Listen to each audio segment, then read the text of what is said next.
Another day of Street Fighter V action coming your way for all the Street Fighter fans across the globe. My name is Vicious, here with Saint Cola to break down another new set of matches for all of the teams that have been grinding out these points, grinding out these Ws to be in the top 5 spots in contention for playoffs. Before we get into it, before we talk about all the action and what teams you can expect for today, I gotta ask my man Saint Cola, what's going on, man? How are you feeling about this week's matches? I'm super excited to see Milodon Beast go up against FAV Roto Z, but beyond that, I'm super excited to see any match because, as you said, we are getting towards the playoffs. We're getting towards the end. In January is when the playoffs and the grand finals will take place. The 2nd to 5th place will be at the end of the league. We'll play off in the playoffs, you know, to fight the champion that's at the top spot. Whoever's at the top in terms of points will be situated waiting for the challengers to come through. And the top 2 teams of the grand finals will move on to the world championship at the end. That's going to be super sick. Yeah, so we do have that information coming to you live real shortly, but just to kind of refresh your memory as we go through all of these matches, we've actually got some double headers going on for today. I know we've seen what happened on Tuesday with Gyogun, FAV, Roto ZT, Nagoya, Ojo Body Stars. They're actually pulling in double duty according to this schedule from what you see right now on for this week's schedule. We have so many teams just going through that rotation, but you know, this is the last show for the week. We're going back to that normal scheduling the following week because we're getting ever so close to those playoffs. We talked about it time and time again. When it comes to these playoff spots, we want to make sure you guys know that 2nd through 5th place on the left are going to be fighting for that spot in the playoffs. They'll be duking it out with the current seeding. That's what's going to determine the home and away side. And the top 2 teams from there plays off against the number 1 seed, right? They have to go through each other first in the grand finals and then face off against the number 1 seed to see who will be the world champions and take on Street Fighter League North America in the grand finale of everything over at Capcom Cup. But what's cool about that is they're still facing off for a good amount of cash for this league, for Japan, 8 million yen on the line. Whew, that is a lot of money. So prize and play on the line, and I like that they have something to work towards just besides, you know, getting the qualification, things like that. That's a good amount of change. Y'all can do the conversions over on your side. I don't know what they are on my side, but I do know that's a lot of zeros. That is a lot of zeros. Yeah, that's a lot of cash. It's life-changing money, right? From the last time I checked, when the information was brought out, it was around 44,000 USD conversion rate. Being able to split that amongst your 4 teammates, that's 11K a piece. That's just for first place. Still a decent amount of cash for playing Street Fighter V online, right? Not too bad. Trying to determine who is the best in Japan, and who knows, maybe we'll get an actual showcase of the best of Japan going up against maybe the best of EU, maybe the best of NA, but we'll talk about that later. Let's talk about the results that we had from the first day from this week. Over on Monday, we had Shinobiism Gaming face off against the Good 8 squad, falling pretty short, 1-3 overall in terms of the points accumulated. We saw how it went down. Fujimura actually suffering a pretty significant defeat at the hands of Kawano. Momochi also failing to take down Pugera in a very convincing fashion. Camouflage Detonation, as well as taking on against Milodon Beast, ended up in a draw with a very clutch play from John Takeuchi, getting 3-0 over Daigo. I know Saint Cola and F were throwing down on that one. That is a huge surprise. But moving into what happened in day 2, tell me a little bit about Gyogun and FAV Roto Z. Gyogun taking up 3-1. The victory this time instead of the draw, and we saw that fantastic Mizuha versus Bon-Chan match right there. Was absolutely disrespectful, but y'all got to definitely catch those VODs if you missed it. You know, taking the victory over FAV Roto Z, which is like, you know, the top spot, you know, boosting them up in the ranking side of things. Great matches all around, and then moving on to Saishun-san Kan Seoul, going down to Oja Body Star 3-1. Dictatorship reigning supreme in that 3-1 to get it done at the end. Shudo versus Akira. That fantastic match. You know, you think about that on paper, you know, Urian versus Cammy definitely happened the exact same way in that match.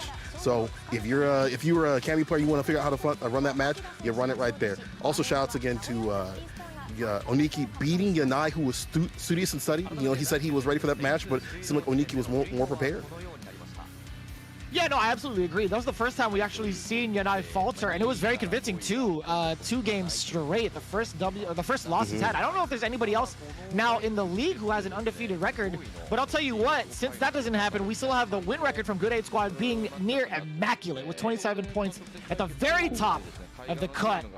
followed by Gyogun with 20 points. Shinobi is in gaming with 19, tied with FAV Roto Z. Oja Bodystar in that same contention spot between 3rd and 5th. However, the bottom 3, Mildon Beast with 16, Sai Shunkan Soul Kumamoto with 14, as well as Kabufa Detonation with 13 points.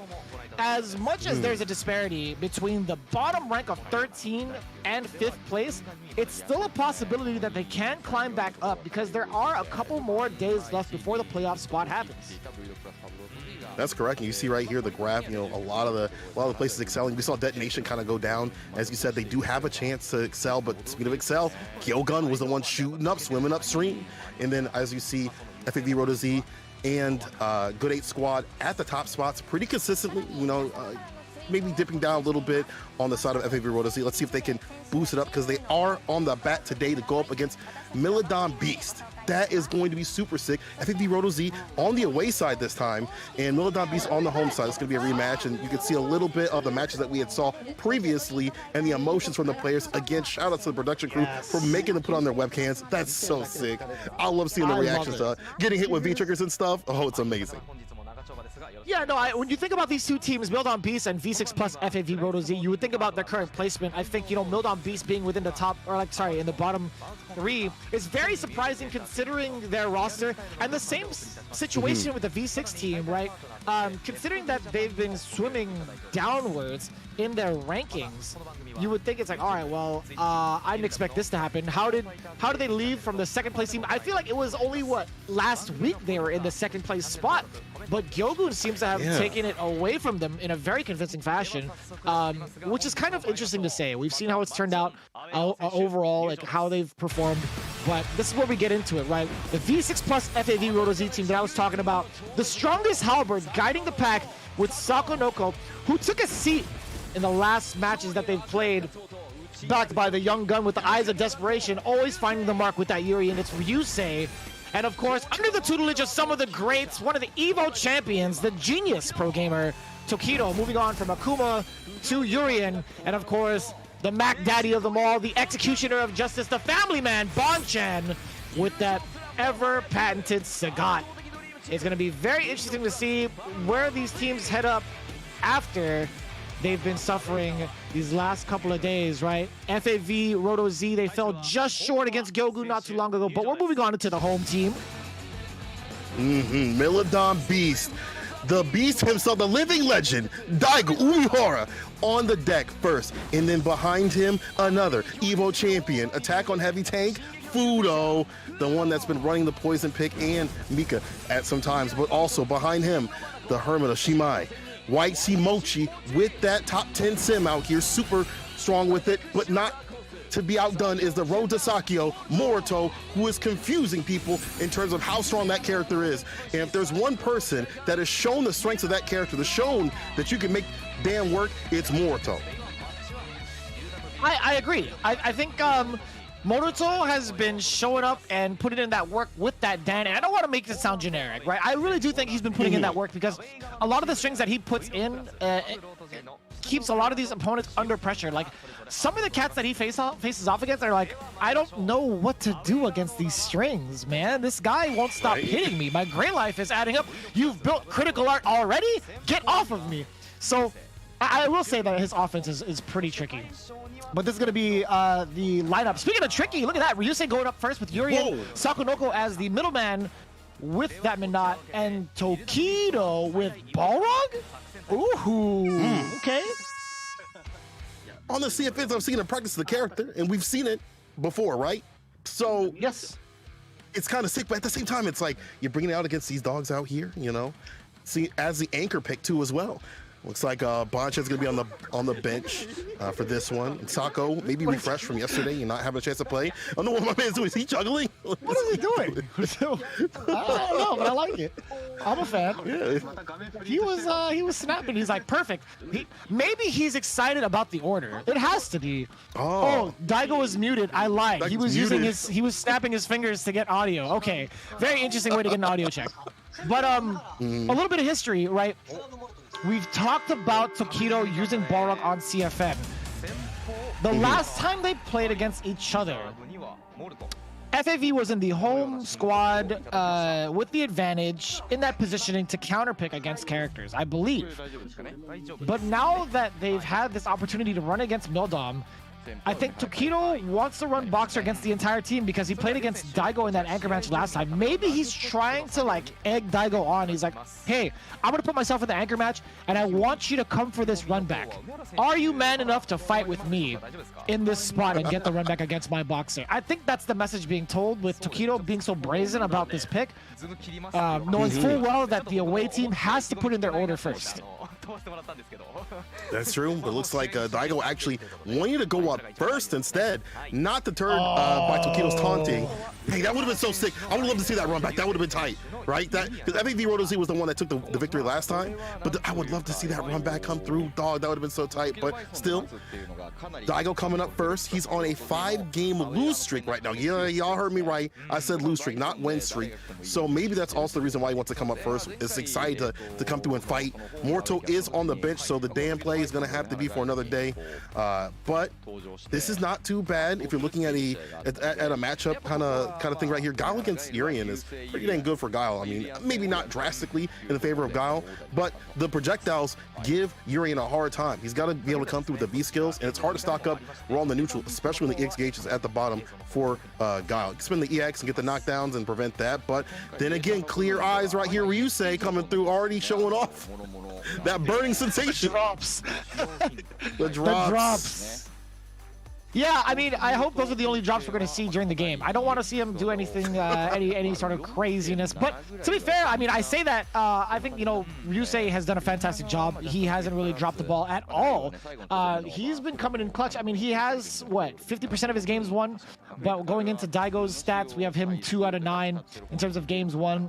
How he uses his meter, a lot of it goes towards EX's. Man, he lets them rip. I'd imagine that's EX Sonic Boom or something, but that's a lot. That's a lot of meter used overall. Same goes for the side of Ryuse, right? Again, he's got, what, 3 out of 6 games won. He's been putting in the work. And when it came to their last matchup, Ryuse was the one that took down YHC Mochi.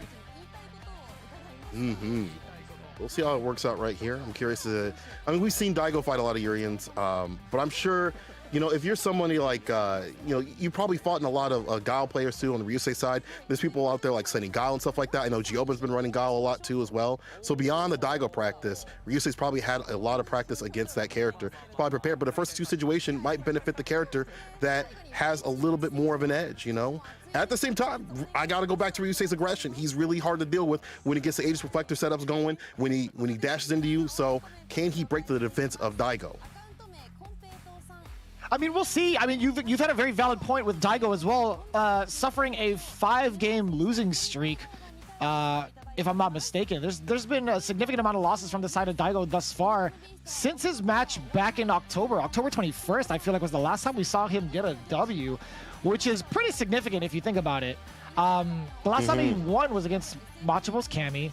He fell short to Pugera, fell short to Akira, fell short to Nemo, lost to a Kami by Fujimura, and then lost again to John Takeuchi. A lot of these matches too have been in the anchor position. That's kind of rough to see, honestly. That is really rough. So you know, maybe that's one of the reasons why Daigo wanted to come through first. But Daigo said when asked when they wanted to say the casters and reporters, Daigo said, "Everyone's worked so hard. Keep up the good work." Fudo asks if Yamamoto wants to play some games together. Mochi says, "Please show your best commentary today too."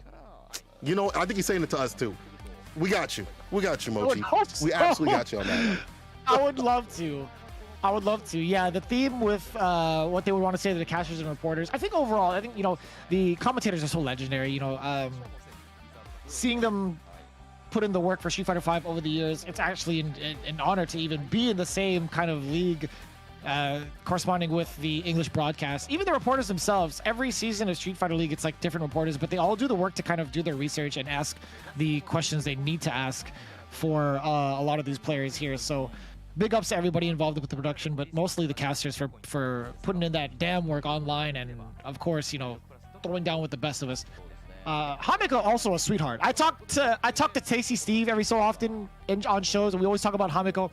That guy is a beast. He's actually a legend. He plays multiple fighting games, but really throws down the best on Street Fighter. And it would be so different if we didn't have him available for commentary. So shout outs to these guys, Yamato and Hameko, as well as Aru. Aru also one of the legends. That's a drip master right there. You know, a little bit of trivia. I went to his stream once, and we got into a conversation. I was like, "Your outfits are always on point, always so cool." He was like, "You know, I am the drip master." I was like, "You were fantastic." But he's so cool. He like if you are a you know, outsider or a foreign person, you can go to a stream and you know, talk in English. He doesn't know English and stuff like that. So be, you know, more than happy to go to the Melodon stream, say hello, say what's up. If these casters, I know a lot of people see these legendary casters, and you know, they do run their own streams and stuff like that. Do you play Street Fighter? Aru is a Zeku master out there, one of the rare people to play Zeku at a high level. So also, you know, his shout outs to him and shout outs to the beast coming through. Let's see if he can get the job done. 5-game losing streak, you know he don't want to let it go any further. But Ryuse, hard to deal with. This is not going to be easy. Nothing free. No, without a doubt, that's exactly what we're looking forward to, right? Will Ryuse have enough to keep Daigo's losing streak alive, or will the Sonic Booms prevail? I want to see how much meter is going to be used between both of them, because we talked about that message, or sorry, talked about that statistic earlier, how much meter was used for EXs. Both of these players willing to use it a lot. You know, EX Boom from the side of Daigo, also not afraid of Ume flash kicks. Ryuse also able to EX Chariot Tackle or EX Headbutt whenever he feels like there's danger, or even if he's feeling like a degenerate, really. Let's skip the neutral a little bit. Hard to do so with all these Sonic Booms coming through. 4-meter kick gets a counter hit, 3-piece and the knockdown. All these situations are pretty good on the terms of like flash kick. They get that distance again. Meaty Booms to lock down this character. But we're on the verge of V-trigger activation. Are we going to even arrive at that station? Man, it's been all Daigo when it comes to control. He's thrown out so many Sonic Booms and forced Ryuse on the back end. Even trying to get past the Sonic Booms, there has been no chance for an opening, except for that one right there. Using the EX knee drop and now activating the mirror. Excellent time of reversal. Get off of me. You're going to sit still. That was so sick. I love the decision making from Daigo to be so aggressive with his meter this early. He's looked at the amount of meter that Ryuse has also. It's like 1 and maybe like a half. That's fine. I'm going to build it all up anyway using Sonic Booms. Doesn't matter.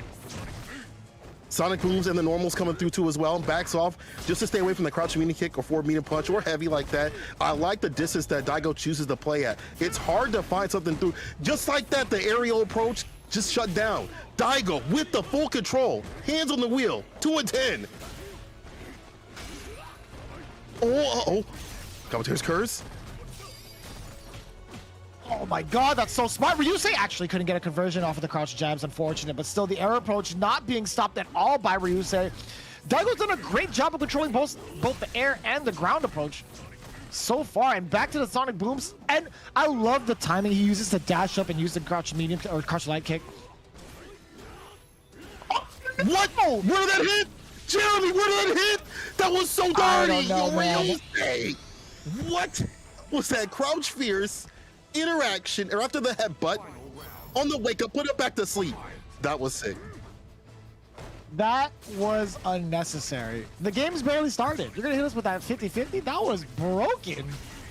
That was pretty nice. Ryuse with some tricks up his sleeves. He's spending the meter as well. That was so sick. I feel like you gotta get more inventive these seasons, you know, with the V-shift and stuff like that, and plus the nerfs to the Aegis reflectors and things like that. So, you know, something dirty like that, pull down from the closet. Smart stuff from Ryuse. Can he finish the job though? Daigo with all this bar to cook with, and he's been real good about that meter usage. We've seen the supers being spent. We've seen him find easy finishes and things like that. Yeah, get that jump in, get going. Chariot tackle puts him to the corner. The interruptions from Daigo. I was waiting for him to break him off a piece of that EX bar. I was just trying to see what he's going to use it for, and he uses it already multiple times. I like that. Get off of me. Not afraid to spend the EX flash kick, but Ryuse, now he's stuck in this puzzle. It's the labyrinth of booms. What are you going to do to get out? Every choice you make, Daigo has an answer for it. Activation. Trying to find an opening. Easy tech right here from Daigo. And again, the control in this situation, backs away. V-reversal, great life on the deck. It's going to make every boom hit harder. V-shift, punish, of course. Daigo knows what to do. Easy breezy. I love it. I absolutely love it. That's been an ongoing tactic against Urien. Anytime you see the EX knee drop, if you do have a gauge for V reversal, you absolutely have to do it. There's been so many players developing their skills, like fully utilizing that V shift against certain moves, and Daigo again being one of those players, not letting anything slip under his radar. So smart to get the finisher that way, and that's got to be a big signal for Ryuse. He's like, all right, well, maybe EX knee drop is not gonna be the free entry point anymore. Or if you do go for this option, it's gonna have to be a lot more rare and a lot less easier to come through, because I feel like towards the end of the match, you're trying to get that last hit, or at least a knockdown to get going against Guile. We've already seen, you know, flash kicks come through in the aerial approach or anti-airs, things like that, but it gets a little bit obvious, like, oh, I gotta come through, right? I can either do EX chariot tackle or EX knees, and the V shift covers the aerial approach, and you see the punishes. And as I said before, I love seeing V shift stuff being used. I love that defense turned into offense. I love people utilizing that bar, finding punishes, and Daigo just having full control of these rounds, looking like his old self again. Yeah, I feel like since his inception into Capcom Cup this year from that CPT run, he's been looking a little shaky. I'm not gonna lie. Maybe it was like a sigh of relief for him, and he was just kind of like, yeah, I'm fine. Like, I'm already in the Capcom Cup. What is going on with Daigo? He's just yawning. What is this? Is he yawning? I don't think so. I don't know what he's doing. I think he's doing some sort of test. What is happening? Daigo, are you okay? What is going on? Even Hameko and Yamato are like, what in the world is happening? Are you all right? Daigo probably taunting, says production to us. He's definitely taunting now. Is that the eyes of desperation? Is that what he's doing this for? I can't tell. That's pretty good. What is happening? Dang, he did that right back at Ryuse. That's wild. If you're Ryuse, you cannot be shaken not only by the V shifts, but also Daigo's taunt. You gotta stay solid. But it's hard. We saw how difficult it is to navigate the maze of moves as you've been putting it. Like, the buffet of moves have been slung out consistently, hot and ready, locking down the character, disallowing Urien from coming through the neutral, and then you're letting Guile build up all this gauge, all that EX bar for being super aggressive with it. And it's just looking really difficult for Ryuse to get anything going. I did like that ridiculous setup that he had at the end of the second round. That was tight, but you got to have a lot more in store against Daigo. Yeah, you were talking about the lockdown from Daigo. I feel like the lock from the Glock, that is the EX Sonic booms, and just multiple booms in general, are really shutting down a lot of the neutral game from Ryuse. There hasn't been too much of an answer to get past the booms. There are certain instances where he takes to the skies, but Daigo always has an answer ready because, you know, Sonic booms being able to recover so quickly, it's such a hard time. You have to kind of preemptively jump to get some of these booms, or have amazing reactions to get it at the right punish point. Speaking of punish, that's a crush counter right there, flash kick. Like that B skill, using as an extension and damage dealer. Back at him though, with the counter hit again. Caught him on his wake up for medium punch. Right, take back his turn. Daigo with the tech. Aerial approach denied again with the air throw and the back throw. Another set of throws, and now it's going to be all Daigo. Okay, that's the knee drop he was looking for. Ryuse does get a full opportunity to take it down right now. And the tackle is more than enough, charging up that EX Metallic Sphere. That was the opening he needed off of the EX knee drops. Good reaction from Ryuse. If you can't jump in on him, I think having that EX knee drop would be way more beneficial. It costs bar, sure, but you do get your way in. Tackle now into the corner. Daigo is trapped. We try to anti-air a little bit too late with it. The light connects into the super off this combo. 10-hit combo, of course. Put him up in the corner. Dragon Suplexo. Get down with the boom pressure again. You see Daigo backing away. Doesn't want no back throw situation. And be able to charge up those booms and flash kicks if need be. Trying to make a deal, no go. V reversal. That gray life stacking up on Ryuse's side. Again, we talked about the lockdown from the booms. Daigo throwing out as many projectiles as possible. It's a battle of attrition is what it is, right? He's trying to get him mentally fatigued, get some of that health down. But this is where Ryuse, I was gonna say he's gonna get V reversal. Daigo now sitting on set point. Smart stuff with the defense, and again, backing away to enforce some of these errors to come through, or like, I know what you're gonna do. You're gonna do EX chariot tackle. So I'll just hit you with the V reversal, put you back in the corner, and lock you down with the boom pressure once again. Daigo on the verge of finally finding a win. Counter hit, but too far off for the light to connect for Ryuse. And now Daigo spinning some of that EX bar to get, you know, a block on block situation, on block stun situation. She does have him caught up in the corner. Ugh. All of that from a throw bait, another throw bait back to back from Ryuse. This might be his round. He's trying to build up as much meter as possible, but he has to go for a reset, maybe like a knockdown to get a meaty going, but the reset is the option. EX flash kick coming in from Daigo. We've seen the kind of comebacks he's had off of an EX flash kick before. Will he be able to do it again? EX, I like him using that EX bar. He's been pretty sparse in the Fireball Wars, so swinging that EX bar to cut through the neutral. Super smart stuff from Daigo, but still, Ryuse with all the bar to work with the health lead too as well, and that B skill, and the anti-air's on deck. Ryuse, love it. Back at him. I love it.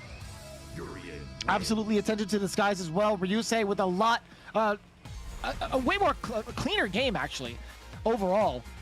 Not getting a lot of free damage in against the booms, opting to go for EX knees to close the gap or at least punish a sonic boom against Daigo. It's been a lot sharper than the first game. A classic case of that adaptation. The big jump in from Ryuse off the jump, actually getting so much damage. But Daigo fighting back is going to be just fine. Brings it already back to mid-screen. Back to the slugger style, looks like. V-shift goes for the break. Defense, though, from Ryuse blocking it out, so no Gray Life still gets hit with a few of these errant hits. Speaking of errant hits, the fist comes through the face. Crush counter and the throw. Batista bomb. Trying to walk him to the corner. The dash up. Ryuse again aggressive with it. More aggressive Uris that you might see. Trying to keep Daigo caught up in the corner. Again, the jump medium kick this time, though. Oh, but he doesn't connect into the mirror. That was sick. That was actually disgusting. He used the EX mirror for the bait afterwards. He faked out the throw and Daigo thought he had to tech. That was disgusting. Ryuse, look at that match point. But on the reactions, that's so smart with it. Went for the tray up the sweep. Kind of helps out because he doesn't want to stay up in the corner. And again, navigate all these booms. Does not want to have to be put in the block zone and give Daigo all this meter. Wow, what an anti-air. Still reaching. Oh, flash kick. Man, and that was just a normal one to do it. Oh, you're deadly, Daigo. About to be stunned and done. Oh, boy. One more touch and it's over. The jab check. Damn, and he stunned on him with the target combo. He had full critical art already, so I don't think he really needed it, no matter what. Like, whatever choice he decided to finish with. Would have been fine. Daigo, Ryuse, final game, final round. Coming into play with a lot of these booms. Man, what a choice to use that EX Sonic Boom at that point in time as well. Knowing full well that Ryuse wanted to throw a Metallic Sphere.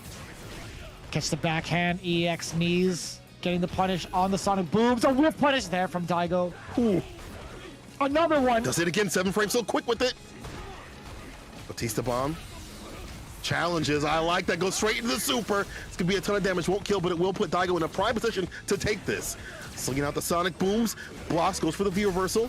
Overhead comes through, christening the cranium. This is bad, being put in the corner with Aegis Reflector. You see the V reversal. It's gonna be just fine. I feel like for Daigo, he's well content. Oh boy, actually, yeah, side switch. Ryuse gets another throw. That's actually super dangerous. V-shift break, get off me. Oh my God, what's gonna happen? Metallic Sphere. Good. Daigo has to be super careful. Same with Ryuse, one touch either side. EXC's applied, V reversal. Oh, but the crushing medium kick catches the walk back just like that, Ryuse. Breaking the ankles. I can't believe it. The defense of Daigo. That's actually super impressive from Ryuse, right? He didn't opt to use any sort of like charge, right? He could have just sat back and charged and maybe looked for a Sonic Boom, but he kept his charge ambiguous too. And it was so scary. As he was moving back, it could have been like an EX tackle. I wonder what it was about Daigo that made him so reluctant to throw booms at the very end of that set. I mean, like, he was still, Ryuse was still in range for like a jump in punish, but at the same time, it's like he only needed one touch. I feel like the risk reward with throwing out the booms in the corner would have been way more in his favor, but Ryuse still managing to get that walk up low forward against Daigo. It's such a good normal, man. Being like non-cancelable, sure, that's fine. You cancel into V-trigger, whatever, but it's all about the range. Like, using that as a footsie tool is so important. Limbs that go that far and that low, obviously a good tool. That's correct, and we see some good tools being used by Daigo. 2 for 2 in the side of invincible reversals. 7 for 16 for the anti-airs, 2 to 5 right there for Ryuse side. But going back to that normal that you were mentioning, the crouching Indian kick, being able to utilize that better this season, because it is nerfed, it is more whiff punishable. Being able to put that in your game plan and not be a form of, you know, something that the other person is going to punish, and just utilize and peppering your toolkit is so smart from Ryuse. And I feel like that Urian players that are really good will take that off the table and every so often put that in to get that win. So that's what we see Ryuse with another victory, and Daigo with another loss, Vicious. Another loss. Oh. Yeah, 2-1, man. Daigo is on a current losing streak. What is that? 6 games straight now. The question is, who are they going to pick to face off against Minot? I'd imagine they'd want someone as aggressive as Fudo. Moruto is actually on the bench. I would have loved to see Moruto against Sako, but I do believe they're going to put Fudo in. It makes sense, right? I think... but then again, wait a minute. That would mean YHC Mochi going off against Tokido. We've seen what he does against bad matchups before against Pugera, so I know he's well versed in it. But at the same time, it's like, do you want to hedge your bets and put Mochi up against Sako? See, that's kind of dicey right there. I'm not sure. I mean, look at the Poison and Poison Minot match. That's pretty even right there. So you're just getting an even match right there. Then you go for the Anchor match, which may be more dicey on the side. There's a lot more dicey on the side of Tokido. Maybe they're hoping that the lack of information from Tokido. Never mind. Throw out the Poison pick. We're going full rainbow out here with Mika. I love going it. Back to basics. Back to Bay. Let's go. Haven't seen. We saw this one come through to take down MOV. And that was a fantastic match right there. 6 out of 9 matches being played, 8 points on the side of Fudo, and EX bar being used 3.2 or 22 times right there from Fudo. So again, maybe not seeing that much week of this season from him, but when it comes to in the clutch, super deadly with it, really footsies based. Let's see how it does against the Minot play though from Sako. Yeah, I think you're absolutely right. Fudo pulled out the Armika for the first and last time against Nagoya Oja Body Stars. He's only done it one time, actually. He faced off against MOV in that round and actually lost as Armika, and hasn't even bothered putting it out since. So this is gonna be another one of those matches. It's like, okay, well, will the Armika pick be enough to frazzle Sakonoko? Will it be enough to keep him guessing? Because we've seen what Armika can do. We've seen the kind of grappler playstyle she likes to play. Will Sakonoko have the defense to withstand all of that? I mean, most people don't.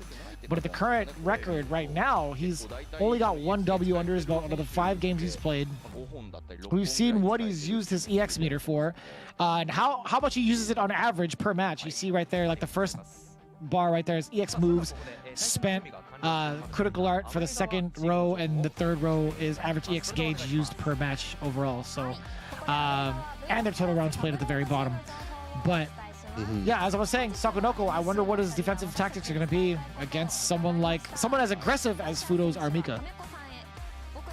That's right. I'm so curious to see, like, what are you gonna do when you get in the call up in the corner? Because everything will blend, right? It doesn't matter who you are. Everybody in the corner will blend, and that's the Mika gameplay. But neutral may be kind of difficult because of the orb pressure to keep away. You know, stop a lot of these moves from hitting. So there might have to be some big bets using the EX bar for EX Peach to cut through some of these normals using the armor of that move. We're getting some away trivia here to see what they're talking about and see what they're having to say about Fudo coming to play with that Mika, but it looks like Banchan says that he's happy about Hamiko.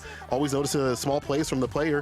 It helps them learn a lot too. So it looks like the players still learn from us commentators over there in Japan. I'm sure over here in the US and other places too. So it's great that the players are able to learn back and forth from the commentators, because we learn a lot from them as well too. We ask them a lot of questions and stuff, and it's great to see that they're learning from us as well. Sako telling Yamamoto that his commentary is getting better and he's proud of him. Wow, that's even better. The players are proud of the commentators too over there. That's fantastic. I love hearing that, actually. And also I love hearing their commentary. There were previous seasons where they actually translated a good amount of the commentary that went on from like the Japanese side, and I remember spending like hours in just watching. There was, I think, 4 of them at the desk. They had 2 commentators and then 2 special guests also. But they're so intricate when it comes to like explaining certain situations so quickly, And it's been a big inspiration. When I was like learning to figure out like how to express certain things on commentary, I would obviously, you know, go to the greats, right? You would want to like study like the Japanese commentary and see how they would blend in some of their personalities as well as like some of the intricacies of the matchups. So big ups to them. This is gonna be a really cool like trivia segment. I do want to hear like everybody's input in regards to like the Japanese commentary overseas. It's super enlightening to see. But we're about to see an enlightening matchup here. Actually, Fudo bringing in the R Mika yet again for the second time against Sakonoko's Minot. I'm kind of curious to see how this is gonna play out. We haven't seen this Mika in a very long time. It's been majority poison, so here we go. It's gonna be Nodon Beast's own Fudo going up against FAV Roto Z Sakonoko. Man, oh man, this is one of those, you gotta keep out. You gotta keep her out. Don't open the doors, open the windows. You gotta stay away so you can play. Sako has to be, I don't wanna say perfect, but just really risk averse and really being able to keep this character out as much as possible. Don't let any crush counters happen, because if you get caught in the corner, you don't want to have to try to go on anything defensive off the lights. Doesn't get too much off her lights in terms of defense, and you have to worry about, you know, doing the V reversal, which is an escape option, and that could get chased down and put right back down to the ground. I love that interrupting as the orb is coming through. Sakonoko is still trying to find a way to bob and weave, but here comes R Mika, Brimstone for the first time. Couldn't do much about it because there was the Nadeshko coming in too. Another set of Brimstone. Oh, it's so far away. And still, that is a Fudo classic. Ugh. The check to see if you're looking, and then 2 on the arm. Ugh. Exactly it. Yeah, and it's so tough too. He threw in 3 lights. The first 2, it was a little quick. It wasn't like rapid fire, but still within range of like another command grab. That was the danger spot. But then Fudo did a very like delayed, kind of off-timed crouch jab afterwards to make Sakonoko think there was a command grab coming. He's so ambiguous as to when he's trying to like command grab you. Correct. Normal throw, tech though. Sako getting crushed, picked up. Tech again from Sakonoko, but he's still caught up in the corner. I like that little walk under though, and now using the movement and smoothment to just find his way through. He does have B trigger, locked and loaded, just needs to unload that clip. That's the right time. Yeah, full bar for both players, right? We're gonna see any big hit confirmed from Sakonoko go into V trigger for a mix, but also at the same time, here comes the block string. Fudo is trying to chase him down. He's trying to force something. That was a big whiff punish against the medium punch. The critical art, that's going to be just fine. I think it just about evens it up. Oh, no, not quite. There's a little bit of, wow, still alive. That didn't do dang near enough damage. You usually see that behind a V-trigger combo. But speaking of V-trigger, it is popped. There's 2 more orbs. Jump in trade. Sako's still alive. Makes him hold the throw. 1 touch, though. And makes him hold the throw once again, doubling down with the remix. But I gotta give credit for Fudo to that whip punch, that medium punch being nerfed this season. A lot easier to deal with than the neutral right there. So sick. Now evened out. And I will say, it was so smart from Sakonoko. We talk about his defensive capabilities when he's in orb, when he's in that V-trigger stance. Having all 6 orbs available, being able to utilize every one of them. But right now, as it stands, so long as they're not available, Fudo is going to run him down. Big confirm. Post a stun. And he does Trade definitely favor Fudo. Gonna be cleaning up game number 1 nice and easy after that stun. Defensive maneuvers is what Sako needs to sharpen right now. It's just been so tough to manage with Fudo. He's getting all of the appropriate whiff punishes. He's finding the right times to jump in. It's hard. That drop kick also posing a threat mid-screen too. Even on block, you know, you're dealing with that, but also it's low profile on a lot of the moves and dealing with the crouch mini kicks and lights and things like that from Sako when he wants to try to check a dash. And then you see a dash of that charged up heavy kick, drop kick from Fudo. And we've seen the crush counters come through and put Sako in the corner. He can't take too much damage. Not a healthy girl. You know, not really in terms of, you know, the health bars. So you can't take too much. And we already saw the defense of this character, not the best.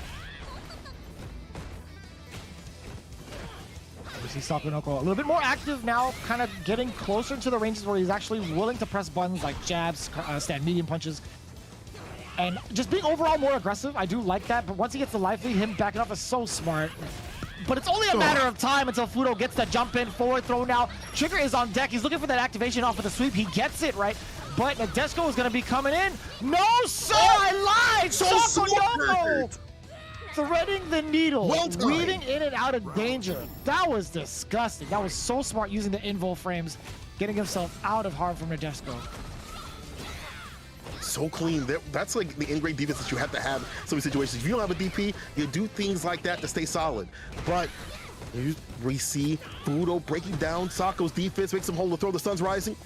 How can you get out of the situation? We've seen a lot of the walk speed and, smoothing through some of these openings, and now fighting back, like almost like a slugger style that you would see different from other Monat players. Like Sako's willing to kind of, throw hands with you. I think it's the first time I've really seen the V-shift break come out in a game from Mika. You're right. Usually use that bar for something different. Doing a good amount of damage off of those lights. Not a bad conversion at all for Sakonoko, because now he gets to really enforce the point. He gets to be a bully here in neutral. I don't know, man. That microphone usage was a little sus there from Fudo. Just the wrong time to do so. Sakonoko getting a clean 2 rounds straight in game 2. Starting to figure out the tendencies of Fudo too. We see a lot more of the in-grade defense, and now like switching to like I said before, like a slugger style, like willing to use the normals a lot more, and be a lot more active and neutral, as you had pointed out too. Also, all that combined with the movement gives him an early lead. Great meter usage, even making Fudo spin something as you said, I ain't seen before too. The V-shift in the break from Mika, game to game. And this is going to be huge right now for Fudo. He's just so overly aggressive. I don't know what that second peach was for, but I'll tell you what, Sakonoko is going to make the most of it, getting himself out of the corner. The anti-air off the roundhouse, the neutral jump jab as well, using the range off of the orb as an anti-air. Medium kick, man, he's using all of the buttons as anti-airs. I'll show you every single button, all 6 of them. That's going to be blocked, punish, B-skill. I like the orb recall, but I also like Fudo waking up with violence. Puts the X on him. Dash up, and after that light check again, goes in for the command grab. Well, good situation will be the win. Activation. Oh my god. The disco. That's so smart. Oh! Where you going? Sit down to the ground. Not cleared for takeoff one bit. Sakonoko actually had the right idea. He released the orb before the activation against Fudo and used the orb as a way to punish the activation through and through. That was super smart, but just couldn't withstand the pressure afterwards. Shooting Peach gets denied. And the side switch, he's so sick. Look at this positioning. Stun's risen, he's got caught up in the corner. You have all this room to move and smooth, and there's the stun. Gets it done, we're going to final game, final round. This is what I want to see in my Street Fighter. I like to see things with a limit right here. The justice from both the players. Sako getting a lot more aggressive. Fudo finding these moments to make him explode. You can see Sakonoko kind of deliberating what normals to use at certain ranges, right? He's kind of like pump faking his way through the ranges that Fudo thinks he can get a whiff punish on, but still not enough to deter the violence that's about to occur. Fudo's trying to keep him down locked in. The roundhouse drop kick gives him plus frames. What is it, +3 fully charged? I think so. Looking fat for that. I just know it's don't press a button kind of plus. Yeah, so Sako coughs in the corner trying to run that fears. You know what comes next? And Sako's been pretty good in not getting opened up, but as soon as I say that, wakes up with a light activation right behind it. As the orbs, 4 of them, and could find a sick combo like this. EX. Block on the instant overhead! How did he know? Fudo, you're a madman.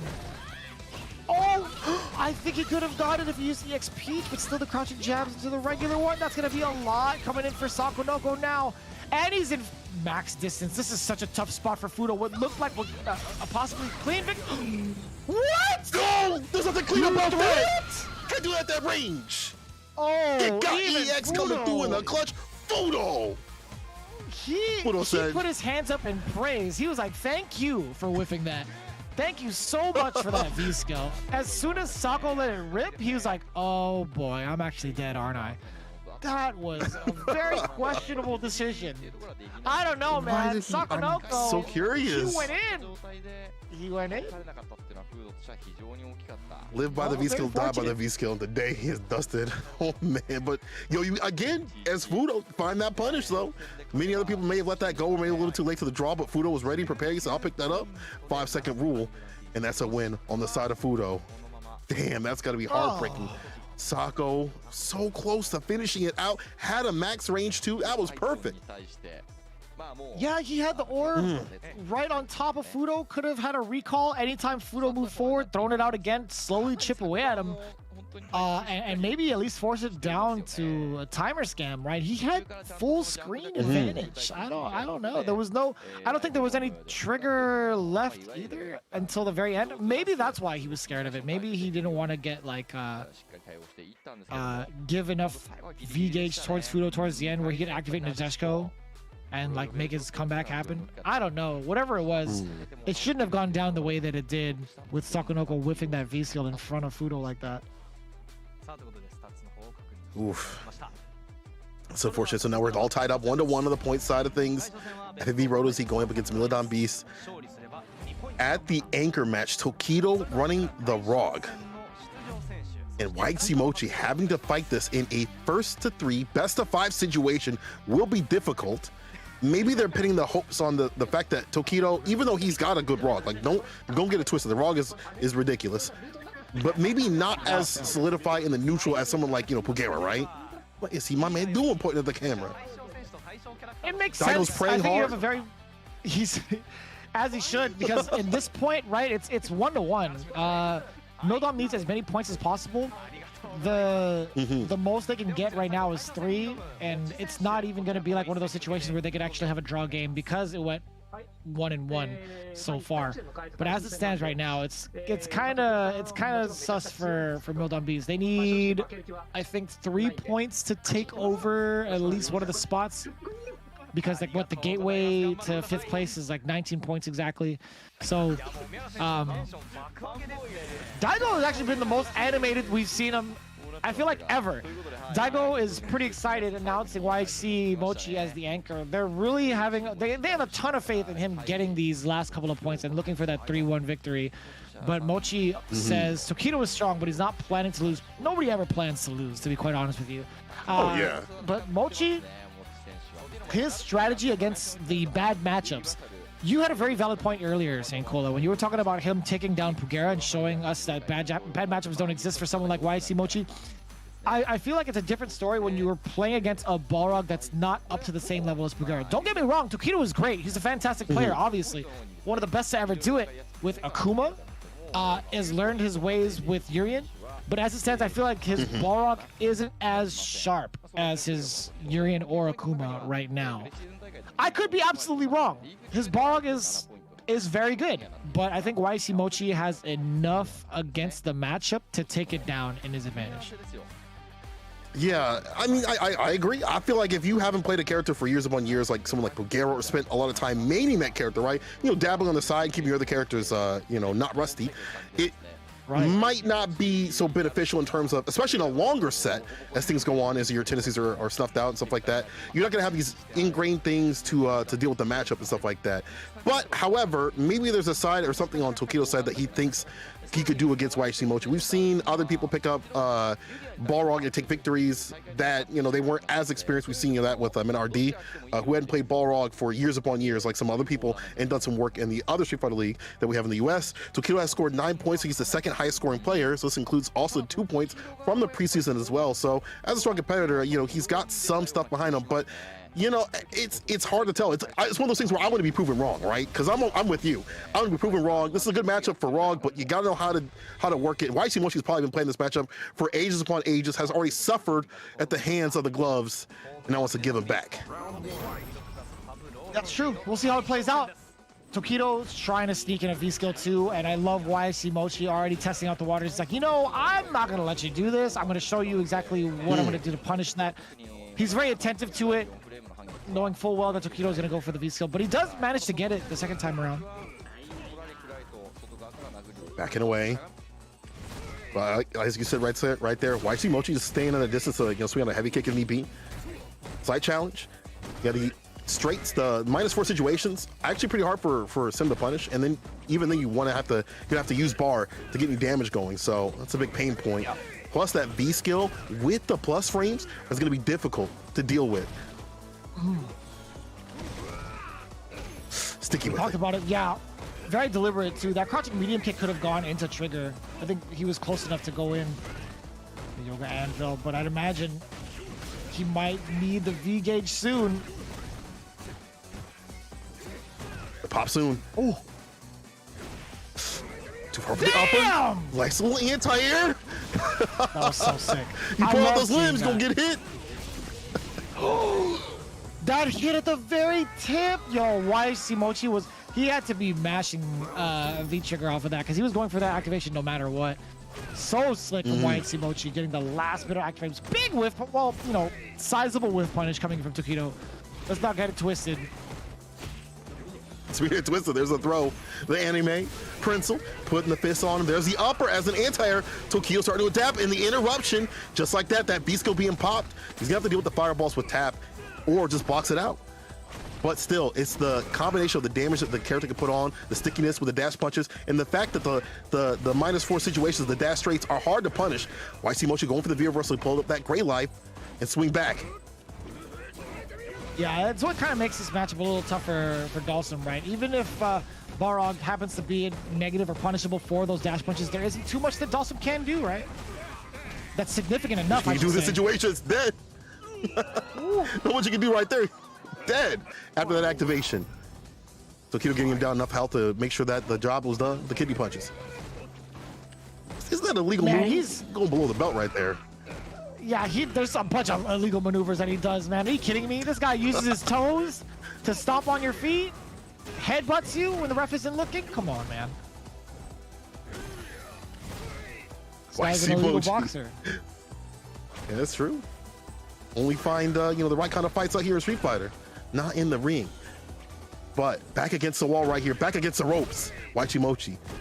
Every so often swing out that heavy kick, try to look for a crush or an interruption on the dash straights.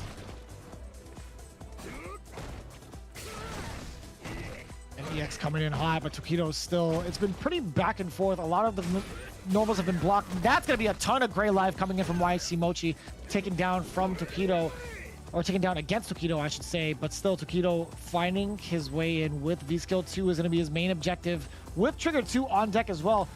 Slowly dashing, or she's slowly walking down YC Mochi towards the corner.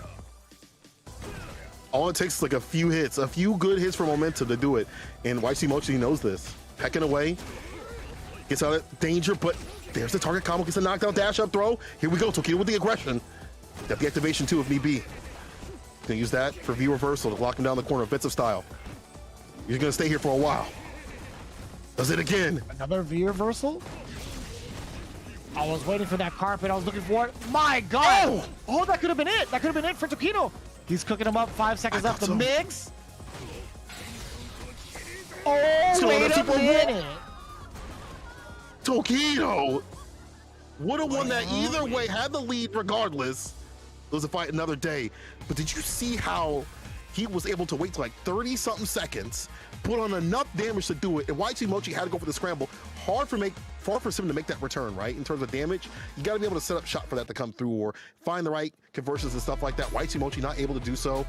In the first win on the side of Tokido, deliberate with it. It was all interesting too. It went downhill with YC Mochi having the life lead around 30 seconds. We're kind of rewinding the matchup. He played it full screen. As soon as he got himself into that corner, he was thinking to himself, all right, well, I have to reset the situation. I have to go back to mid-screen. How am I going to do that? He let an EX Fireball rip, Yoga Fire rip. He did a very delayed side switch teleport against Tokido, which was exactly what Tokido wanted. Like, he wanted to close the gap. It was a matter of whether or not YC Mochi was going to withstand that pressure or withstand the little standoff as soon as Balrog got close. As soon as Tokido managed to get that throw since then, it was all downhill afterwards. So YC Mochi really needs to reassess. It's like, okay, well, if I have to put myself in that situation again, what do I have to do to stay away from him? I'll get my block string going, but afterwards, like, what do I do to keep him away? Because Tokido is looking like the better man when it comes to up-close pressure. Yeah, character's definitely built for that. Good anti-air though. YC Mochi keeping him out. The straights are coming through. And as we said before, hard to deal with the straights in terms of, you know, finding a like a punish to deter them. Crush off the heavy kick. EX, one more hit for the stun. The throw will get it done. And build up that bar like Build a Bear. That should be it. With the quickness, Tokido with the aggression, getting into him. And we've seen the kind of turmoil Dhalsim experiences as soon as Balrog gets him smothered. It's so tough. That is going to be absolutely huge. Full conversion from Tokido, and not even going for the secondary charge. He wants to prioritize the corner positioning against YC Mochi. Keep him locked up, and at least if he leaves, he's gonna be taking a lot of damage in return. Can't even interrupt the V-skill in time. Tokido staying fine, and that's gonna make those straights even harder to deal with. There's that EX Fireball, locking down the neutral. Tokido only taking a little bit of damage in that situation. Gets the knockdown right here, YC Mochi.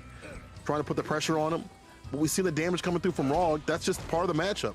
Rog does so much. While you're hitting away with death by 1,000 paper cuts, this dude just hitting you with 3 fists to face, and it's over. Seeing it potentially being over if he actually lands that hit. We've seen the kind of momentum Tokido gains once he's up close and personal, but YC Mochi doing a great job of deterring all that pressure, keeping him locked down in the corner as well. The back teleport, so smart, but here comes Tokido. Excellent view reversal usage there from YC Mochi. Still trying to run away in within distance to get a normal to punish Tokido in any false movement. If he gets punished, it's over. It's going to be lights out. We'll see if Mochi can find that hit. Checking low, but Tokido on the rampage now. Oh no! Oh my god. Man's got opened up. 2 parts of that target combo. Always gotta be watching for that. Tokido on the verge of sending out that super. Don't whiff a damn butt. Don't do it. If you value life, don't do it. I see what you want to just find the flow in the finish. Whew. That was looking dicey. That was looking like a highlight clip right there, Vicious. That was looking like in a super situation in a 2-0 lead, but still, YC Mochi fighting back.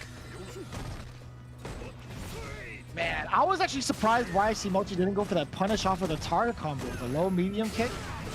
Target combo. It's -7. He didn't go for the punish. I was so nervous. I was like, wait a minute, what just happened? Maybe he's nervous. You're fighting Rog out here. Look at that damage. Check the red.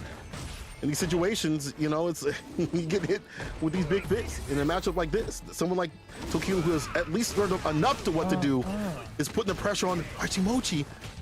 He's bleeding. Man, that's a lot of fierces going into the carpet now.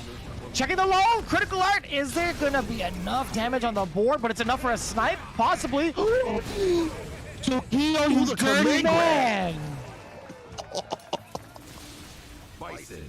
There's a dirty bull. Dirty man. That was disgusting. He got him as he was trying to move away and made him guess for his life exactly what you should do. Tokido up 2 whole games in what seemed to be in YC Mochi's favor, putting himself in a position where he could actually get the snipe, but just afterwards couldn't clutch it out. There's been numerous rounds that has happened to YC Mochi. You gotta imagine he's feeling the pressure a lot more. Tokido is gonna be feeling as confident as ever though. Up in the lead, and I like that. Tokido, I mean, has proven me wrong. I'm sitting here thinking there's no way this Bison is going to be at the same sort of potential as someone who's Bagheera, who's putting in a lot of work. And it's just the factors of knowing what to do in the matchup and putting on the pressure and that aggression, that trademark Tokido aggression. When he sees somebody's in the corner, he knows how to get in and get that win. And the things that Balrog does well, he understands what to do in the neutral. YC Mochi trying to peck away. It's not enough in terms of damage. The damage differential in favor of Rog. Only 1 more game if Tokido has it his way on the deck. YC Mochi has a long road to climb. This is game point Tokido. Personally, I would love to see it go down to the wire. I want to know what YC Mochi is going to do now. I feel like he hasn't done too much to clutch out the rounds. He's been focusing too much on, you know, trying to play the life lead game.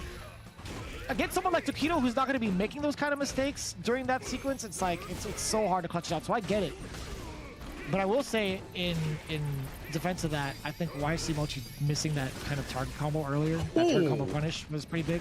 But look at the amount of damage now. He needs to just stick on him. Oh no, not like this. This is working all go downhill. That's why he's trying to find a way out. But you see Tokido doing a really good job of checking these teleports before they even leave. But can't take too many more hits. This is good for Sim right here. This is the perfect position until you get whip punish. Oh, are you kidding me, Tokido? With the whip punish, slide right through. YC Mochi staying fine though. Not deterred. Absolutely fine, getting himself a W, or at least the round from the first round. I will say, yeah, YC Mochi was way more aggressive in that round. I didn't even get to talk about it, my bad. But here comes Tokido now, plus frames afterwards. Man, it's so difficult. What are you supposed to do about that dash punch?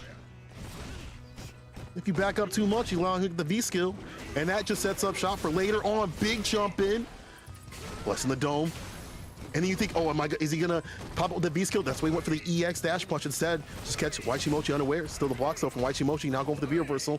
Staying defensive. Now I'm trying to put some offense. I do like Waichimochi trying to put in more offense. Too far out, and that's a punish from Tokido. Corner send.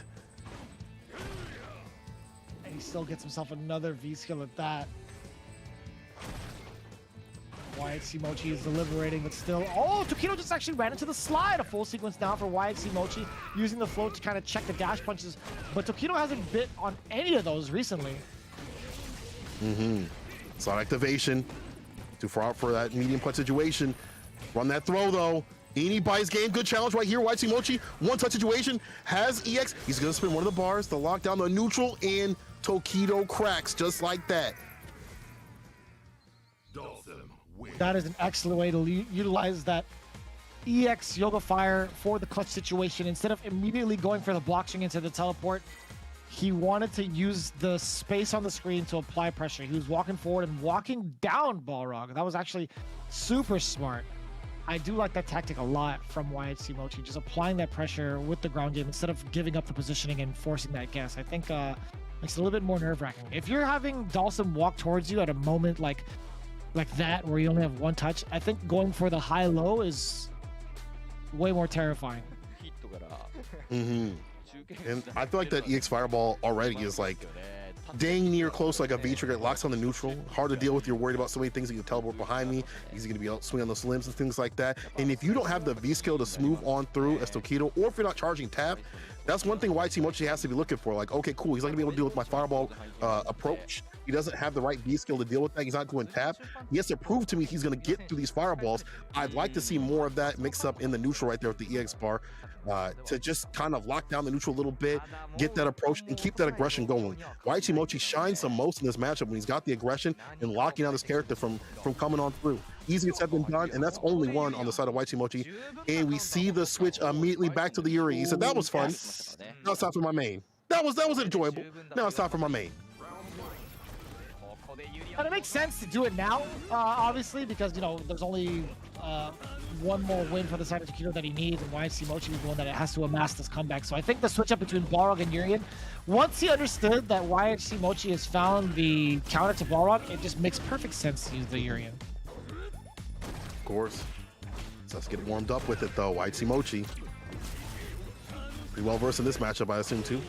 He interrupted the V skill. It's a lot of damage to the side of Tokido. He's got to find the right time to fight with that V skill, or just dash on in, get the counter hit in the knockdown situation.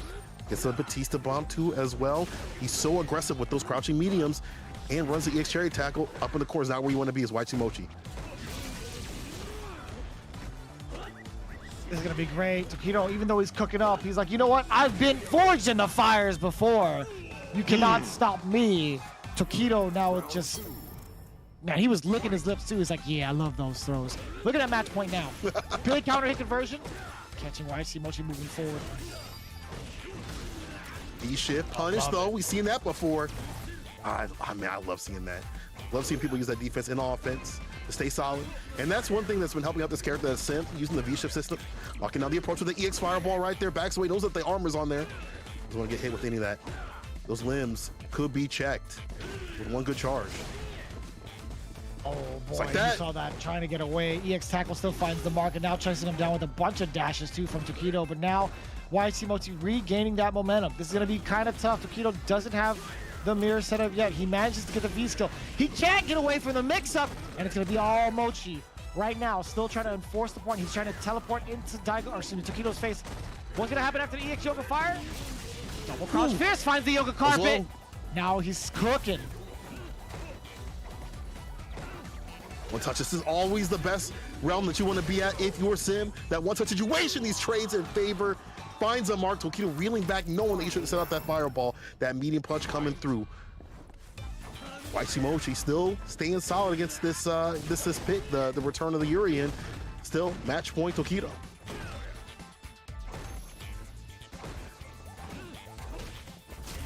Oh, I love that. Yeah, still within range to get that medium punch with punish. And Waichimochi getting a punish on the EX or headbutt, excuse me. Out of there. Yeah, he doesn't want to overcommit. He doesn't want to overextend. I love that. And we're seeing a lot more of the EX Fireball usage. Just in matches where he knows it's going to come through. It's going to come through. There's the anti right there with the crouch fierce. For that crouching medium punch. If he doesn't have a full-on charge, he'll just go for the fireball. I like that from Tokido, and avoiding a fireball situation, still eating some damage. Whitey Mochi claiming the screen space with that EX fireball multiple times. Instead of just waiting for bar, use for super or whatever, just using the EX fireball to make it hard for Yurian to come through. You see YC Mochi hasn't let that reversal rip. There it is. That's the moment he was looking for against Tokido. Still on the same side. The back throw now. This is looking like a clean game for YC Mochi. I said it all up until this point. If Tokido gets the reset into critical art, it's going to be over. Forward throw now. The second mirror. The reversal is there for YC Mochi. Oh, this is so tough. EX knee drops. Being used. Hold that. One more touch. KO! But that means Tokido takes it.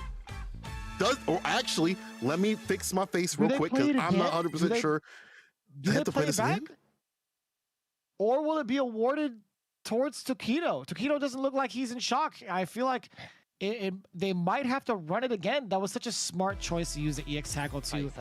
In what could have been a situation where YC Mochi could have taken it, but as it stands, it's the first draw game we've had in the league ever. Even the commentators are like, huh. What do we do about that one? that's not what they're saying, but it will indeed be a rematch according to the rule set. Okay. You could see it also from Tokido's face. As soon as the EX tackle happened, he wasn't cheering, so that was pretty much a dead giveaway that it was going to be the run back coming in. But talking about that sequence though, you could see the comeback potential from the Aegis Reflector. It's not over till it's over, and that's exactly why. That second mirror and getting away from the view reversals against YC Mochi was so clutch from Tokido, but it didn't amount to like the W. I will say it was a very valiant effort, but it would have been sick if he got the W off of that. Yeah, that would have been ridiculous. And gotta give credit to YC Mochi being able to stay solid against the second mirror, which is one of Tokido's best features when it comes to his Urian play. He's really labbed out that up mirror in the corner position and making people guess on throw strike. Let's see though what happens now. I feel like YC Mochi having another chance to shine is going to take this, take this heat with him, take the momentum, and be like, oh, I can do this, I can win. The gods are giving me a sign to get that victory, get that W.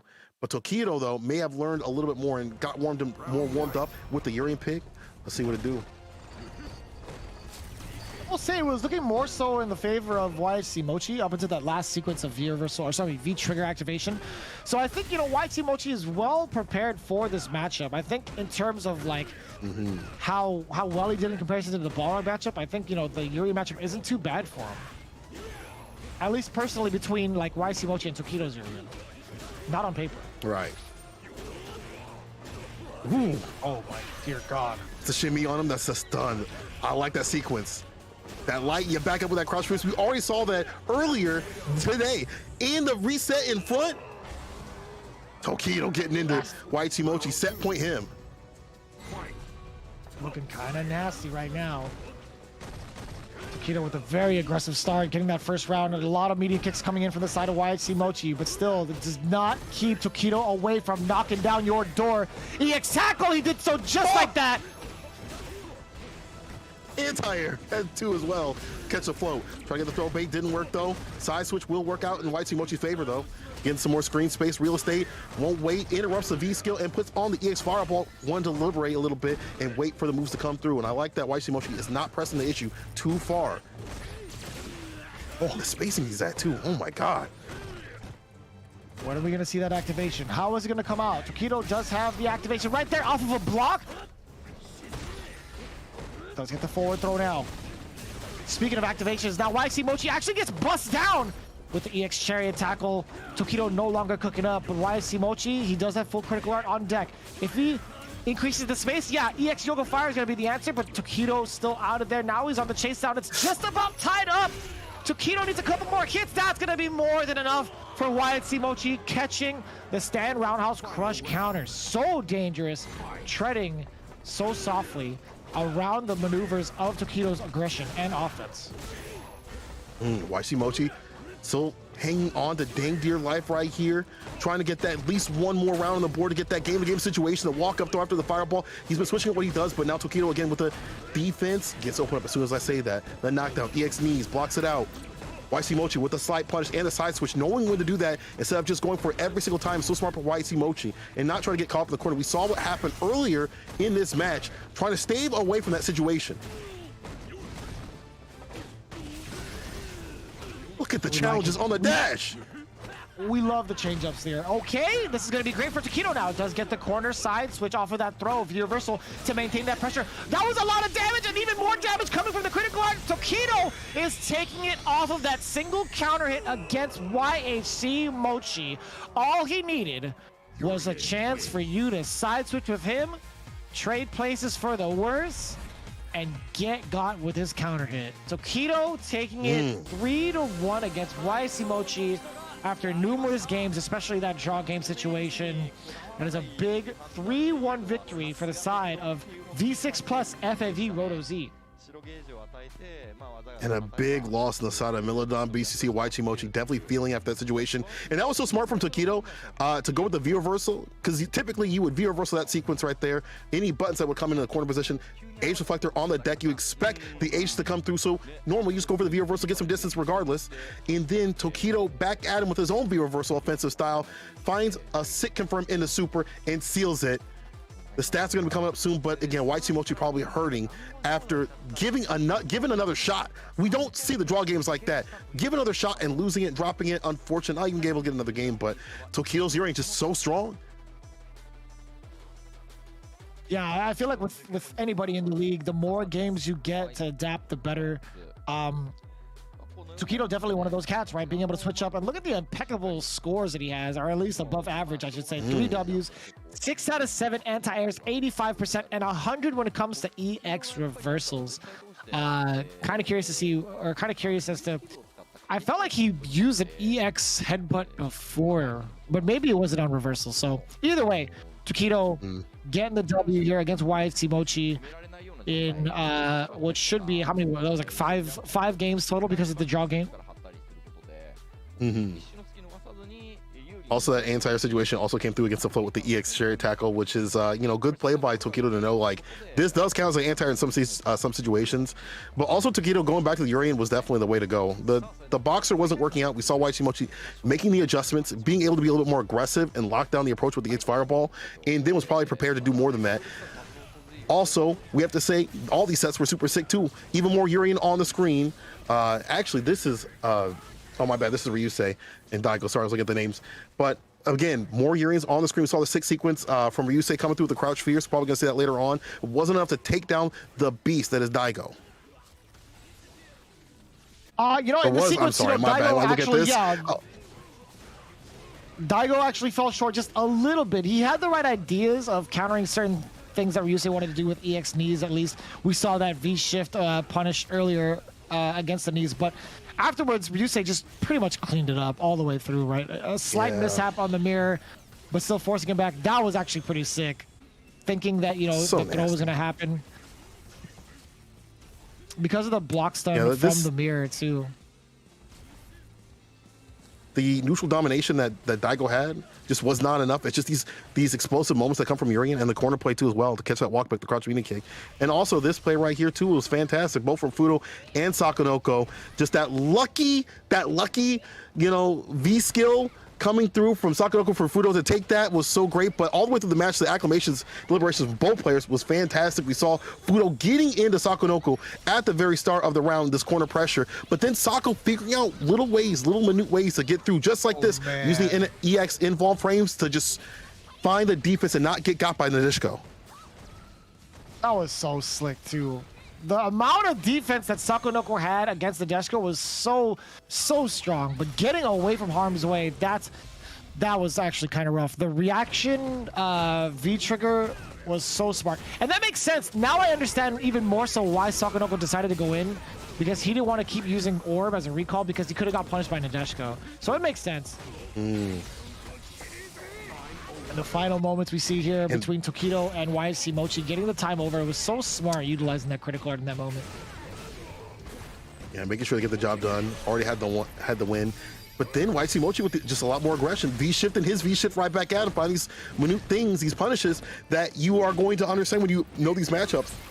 And Tokido not having that same kind of knowledge, not playing the character for as long. So going back to the Urien pick was definitely the way to go. Took a little bit to get going, but with that aggression, you put on that oppression. That corner carry, the ace reflector, all those things hard for this character to deal with. The V-reversal not gonna stay that off for too long in some of these situations. Tokido taking that victory with that double KO. Even though the thing was reset, I should say, with the double KO. Yeah. Look at the amount of damage too. It's just such a different story once Tokido puts you in the corner, right?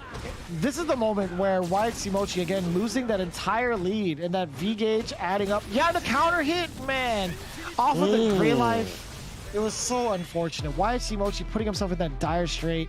Tokido taking full advantage of that, getting a solid victory, 2-1. Actually, that could have been in Sako's favor too. They could have had a full-on sweep against Team Mildon Beast, but that one mishap from Sakonoko, not too bad. I mean, now that puts them a little bit higher in the rankings. I believe they were at 19 points. They should be at 22 points if I'm not mistaken. Still within the comfort zone of 2nd through 5th place. That just goes to show like the level of play out here.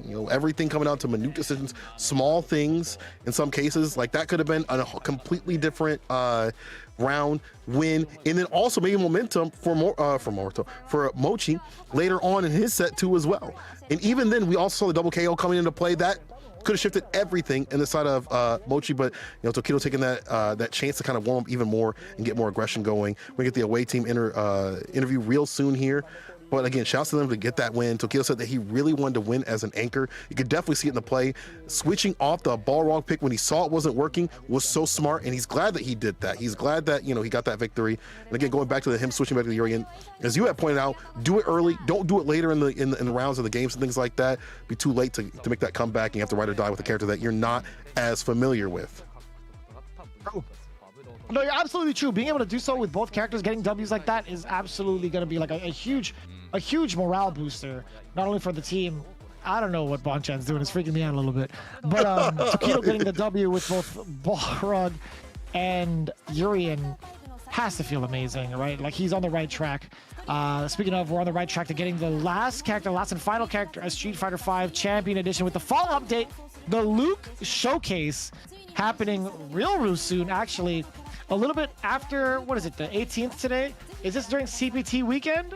Oh, no, it's going to be next Wednesday. My mistake. Next Wednesday.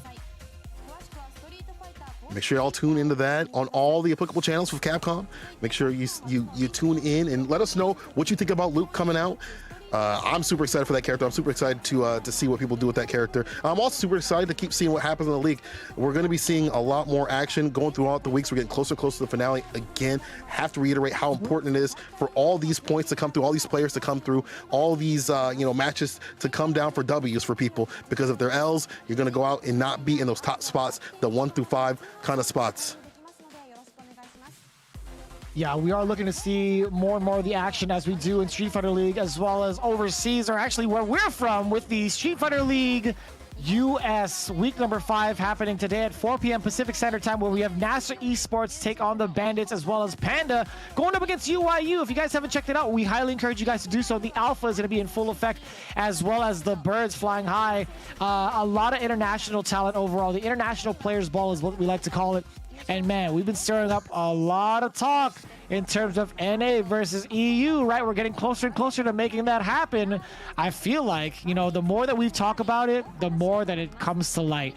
But we see a little sample of that through Street Fighter League US, as well as the Capcom Pro Tour happening this weekend. I do believe it's Brazil, if I'm not mistaken. Let me double check before I mislead you all. But that's happening this weekend with the Capcom Pro Tour. We do have another set of CPT qualifiers. It is Brazil. Cool. I called it right. Awesome. South America East number 2 qualifier happening this weekend as well. And so make sure y'all keep tuning in. Mm-hmm. Absolutely. Sorry about that. My bad, Tate. I was going to say, yeah, be sure to tune into that. We do have the next match between Gyogun and Nagoya Ojibari starts coming right up after this break. We'll be back with more Street Fighter League Pro-JP.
And welcome back to the official restream of Street Fighter League Japan. We're gonna get right into it with teams Gyogun versus Nagoya Oja Body Start. We're gonna start off with the body bags out here, lightning fast.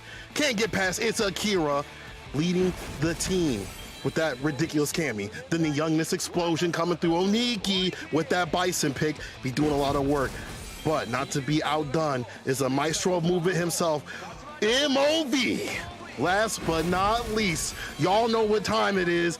It's time for the devil of victory himself, Dogura. Strong team coming through against Gyogun, and we're gonna have some hot action coming through to take you through that action.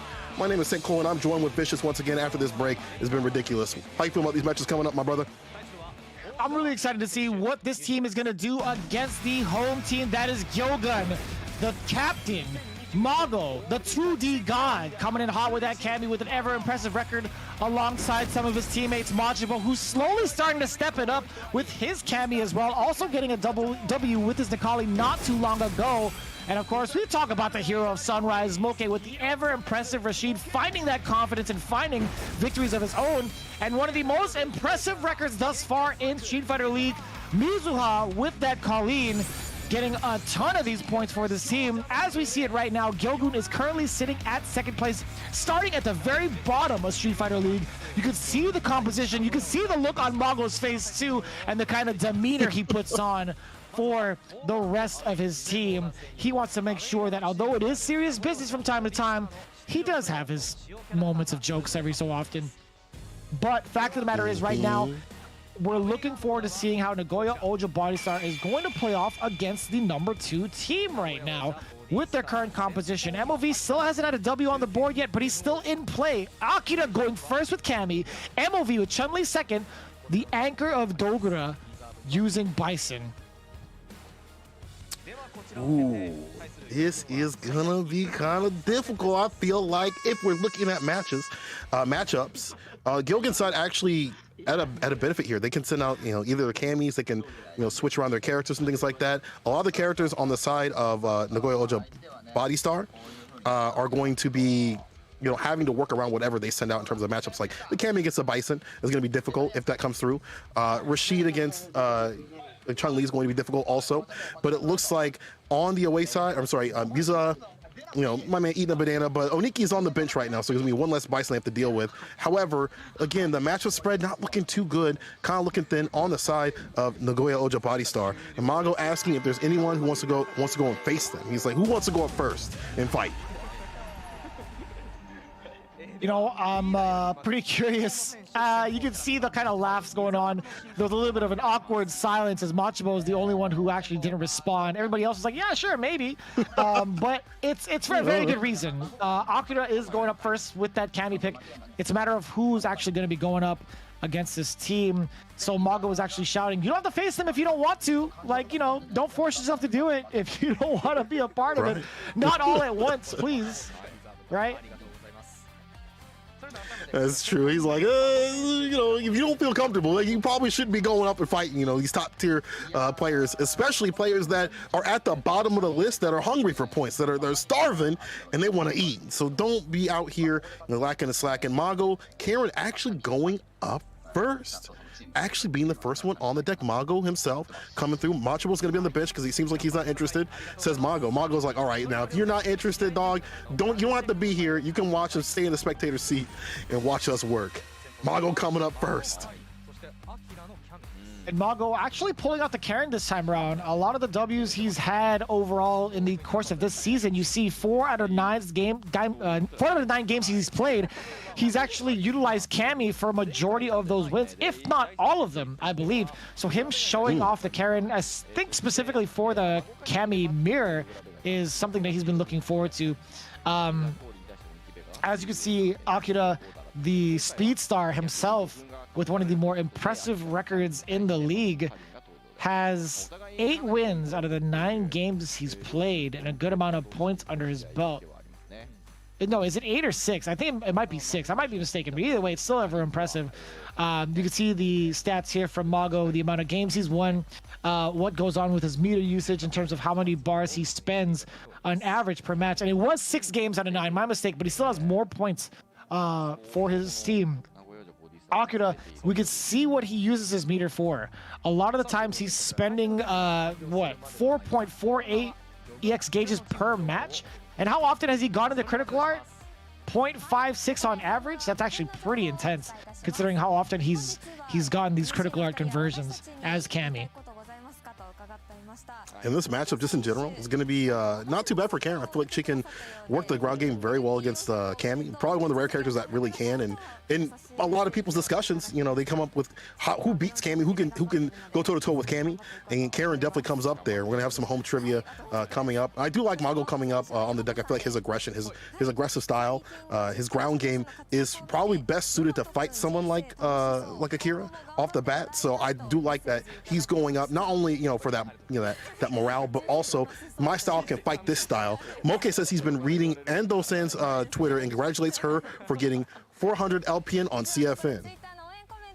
Oh, and she's the one that's reading. I'm sorry. She's the person that's reading right now. That is grinding.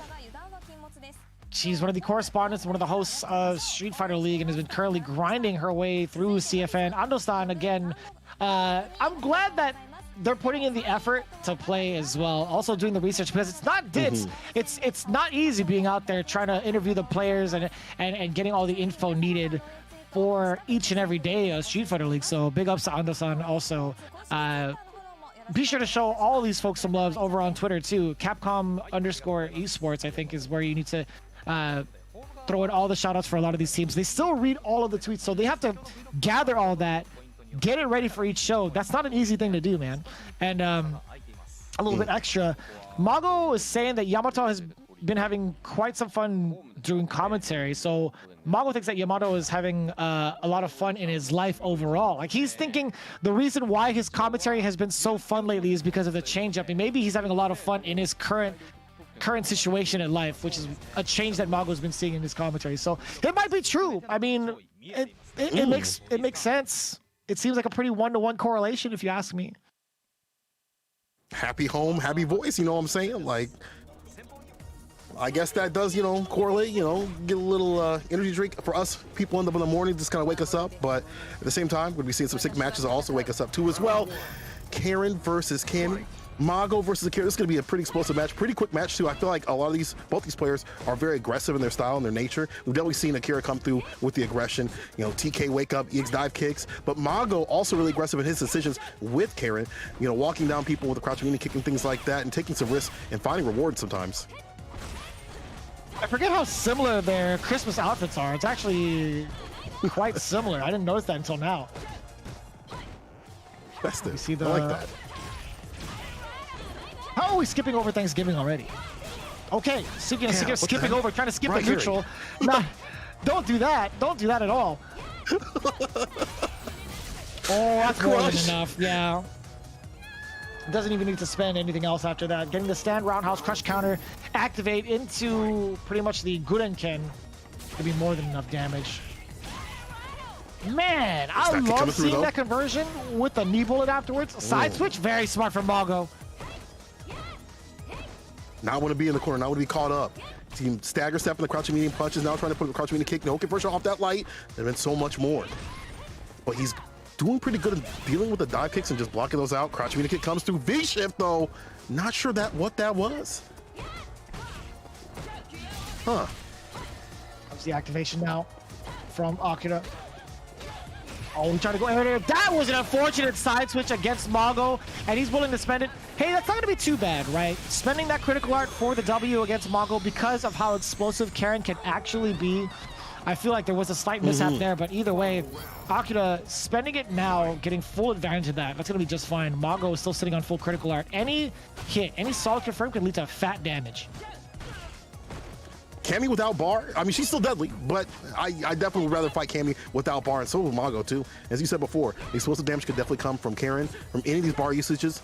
And if you're just in general, you can use one of these bars like this, side switch, and then build up that bar later on, find the super confirm, and finish it. And that may just happen here. Actually spent some of the EX bar to come through for the command dash, but this will put him to rest.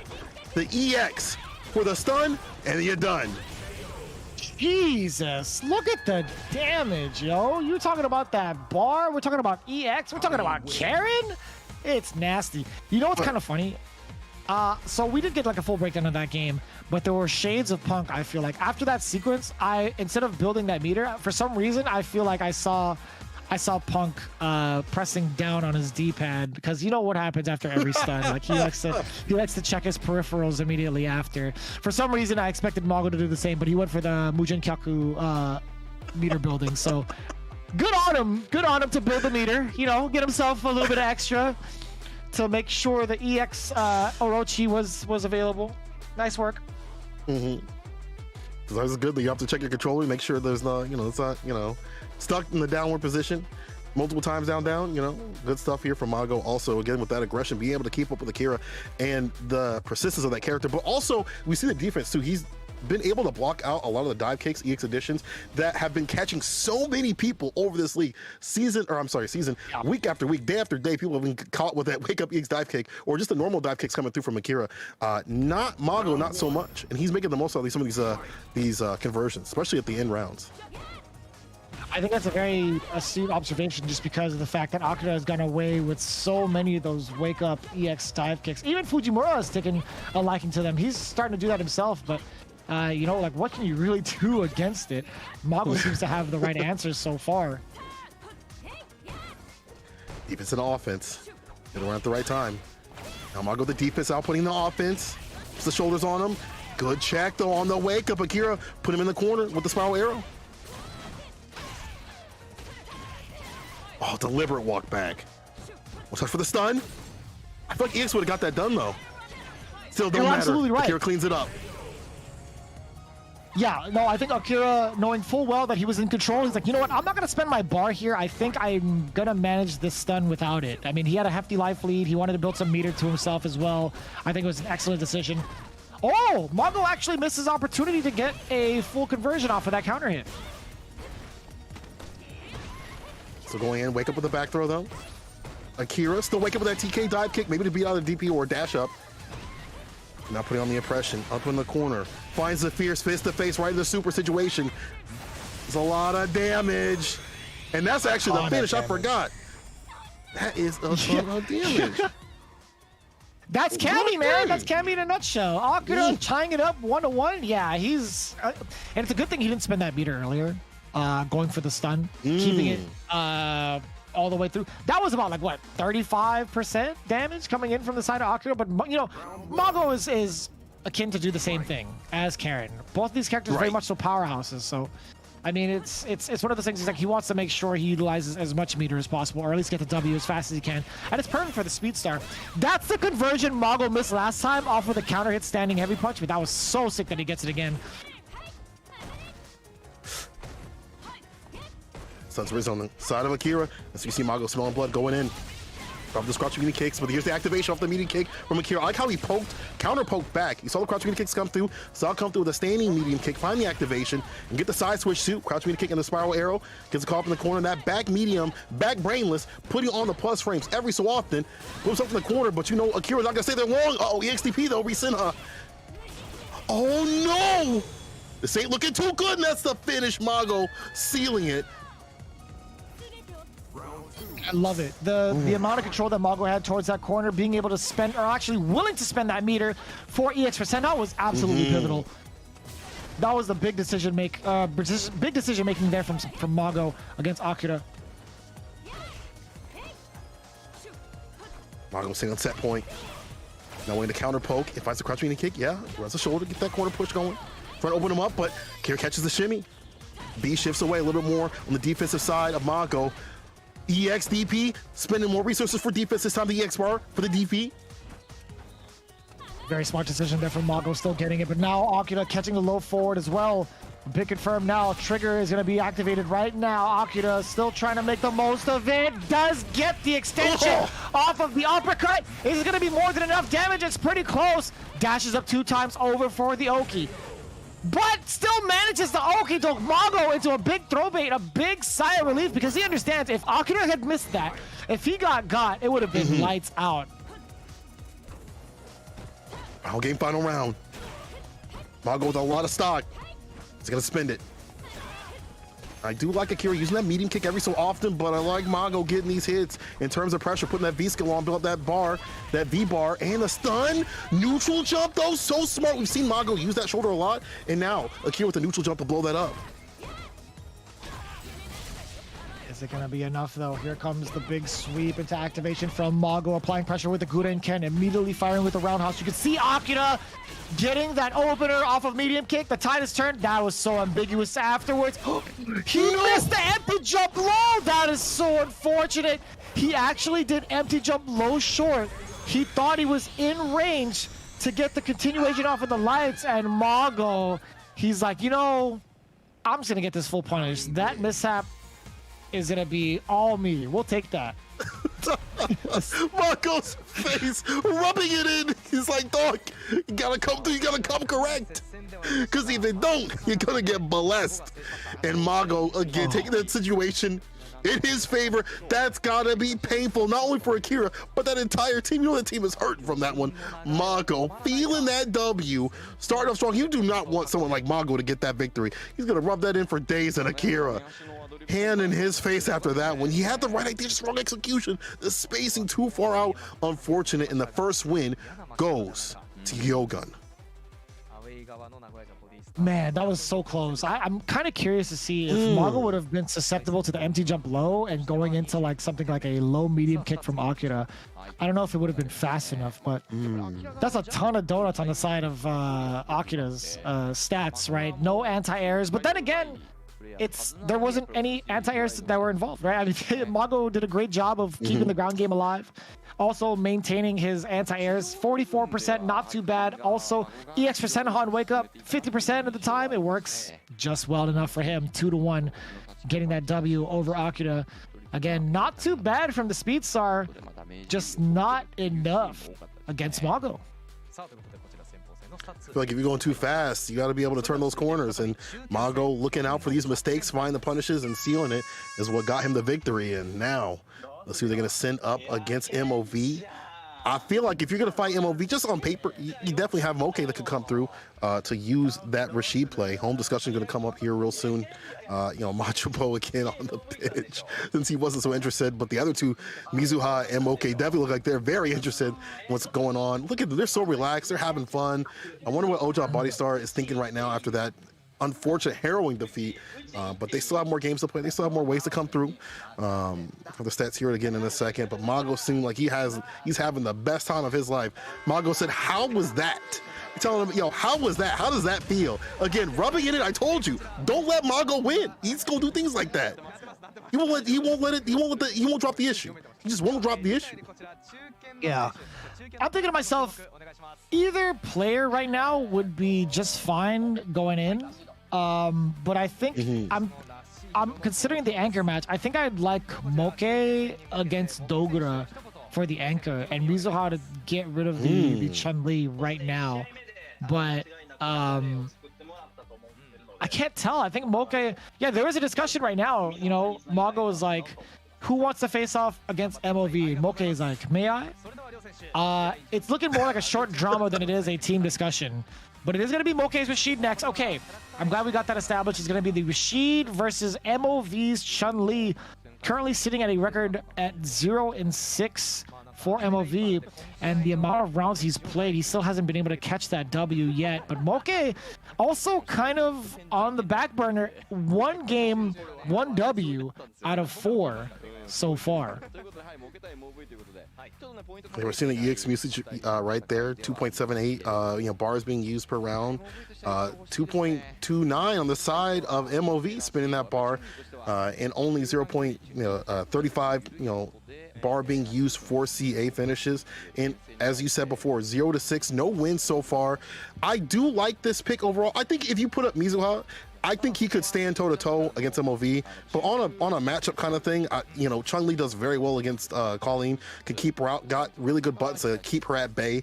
We've seen Mizuha, you know, take care of bad matchups. We can't doubt the homie. We already saw that what happened a couple days ago. But at the same time, they believe in this matchup. They believe in themselves.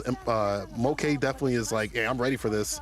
But MOV, again, hasn't got a win, and we've seen how hungry people can be if they haven't got a victory. I will say in MOV's defense, he's done a fantastic job of getting himself the lead a ton of the times where a lot of the momentum is in his favor.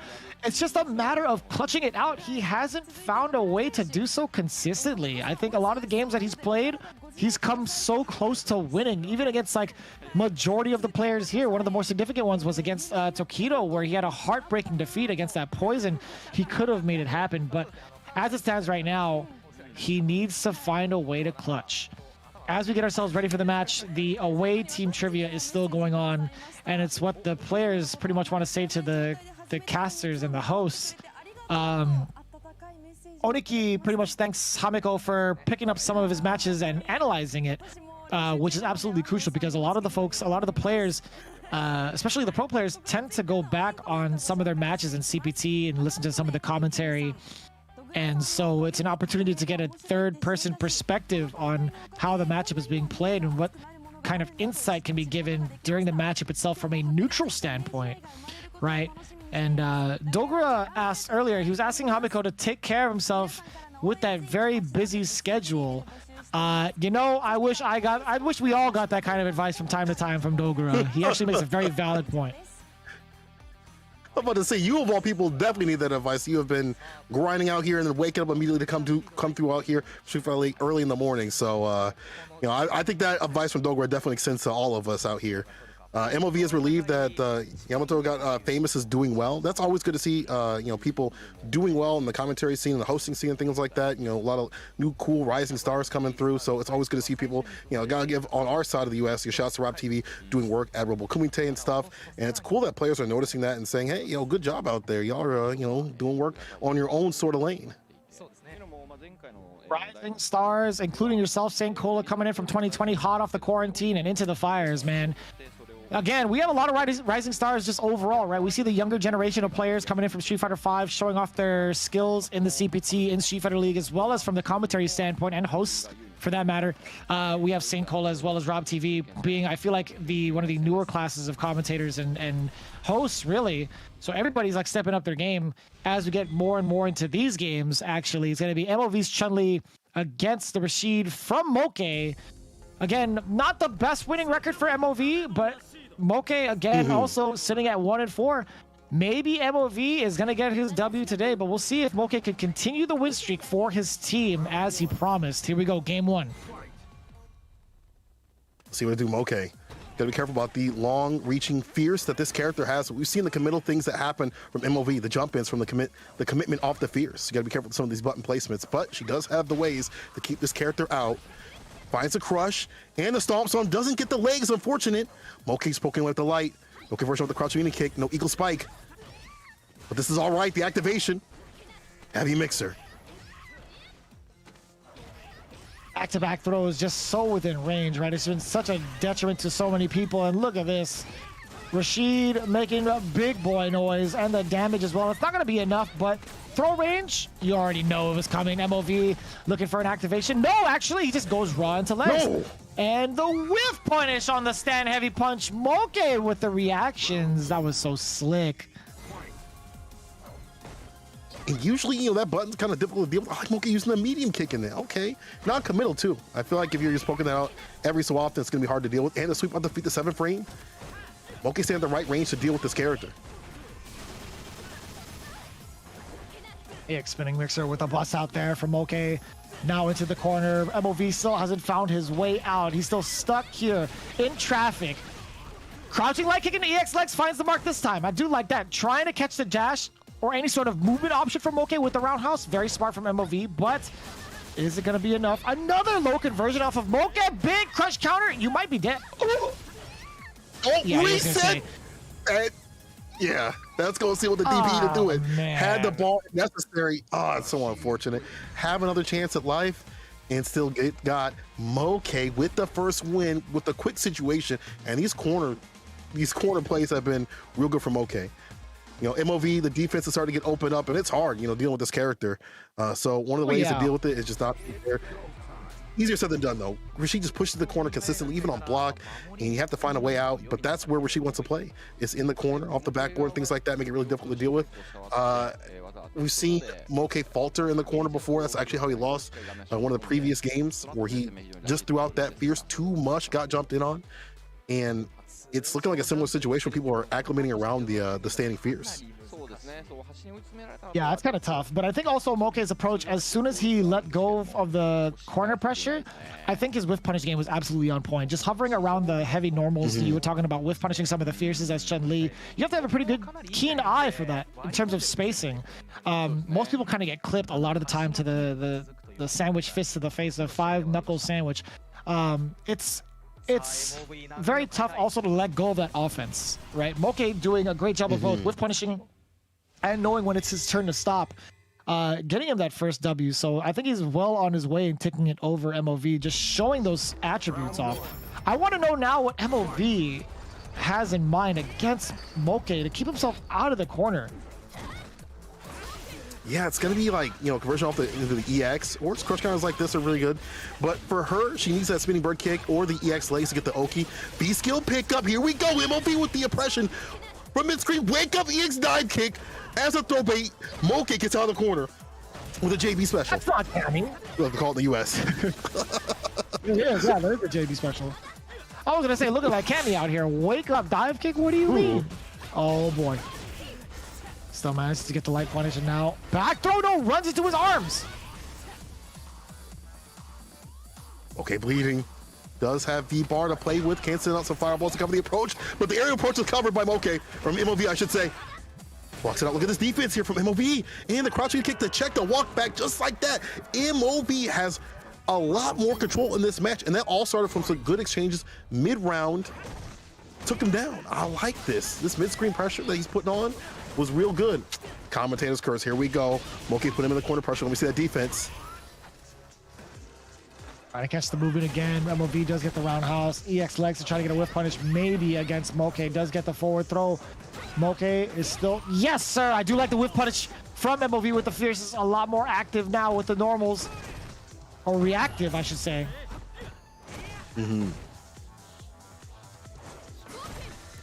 MOV, nope. Punish on that crouch fierce. One good EX legs will put you in Oki situation, but now you'll be put in the corner. EX, V reversal, I like that. Immediately saw the flash, goes for the V reversal. This time holds it. Late addition, gets the knockdown, misses the legs. And Moke ready at 4-1. Nah, he was trying to do instant stomp. He was trying to walk up an instant stomp again. He misses opportunity. I feel like that's the second time we've seen that from MOV, but the first one, it was blocked from Moke. The second time around, not the same. Oh. Like that. Bust out, anti-air, okay. There we go with the anti-airs, MOV. Watch the skies a little bit, but the land is ruled by Moke. Wakes up with the button and the spinning bird kick. I like that V-shift away from Moke, just staying away from the Oki situation. And these jump heavy kicks are coming in clean. Off the wall, you already knew. Man, the exchange was so unfortunate. The anti-air's there, and he gets the full-on juggle off the V-skill. That was actually sick. MOV is on the verge of taking it now, but there's a lot of scaling involved here. Even though he gets the damage, he gets the Oki situation afterwards. What's the mix? Delay rise, though. Moke stays alive, but the medium comes through. MOV with the pressure again. When he's got that lead, he plays way different and way more solidly. And I do like the anti-airs coming through a lot more, relying upon more of that back heavy kick and finding conversions, full-on conversions against Moke. Amazing stuff from MOV. The amount of control that MOV had, even though he had a slight mishap, I think just him maintaining his momentum is, or at least, it's not momentum that I'm looking for. Just maintaining his composure too is so important. And MOV showing the best of that in that specific game against Moke. We want to see more of it, to be honest. I want to see what he can do if he can get himself on the board. Not to sound biased, but it's rough out here for MOV. It's hard to not feel for him. These streets are savage. All the people in Street Fighter League are definitely ridiculous. Moke laying that crush counter, trying to get that sun and done situation. I like that check. MOV getting that Oki situation off the EX legs. Cyrus step in the medium, converting to much, but I still like him poking away and get the damage differential. She's not the healthiest character.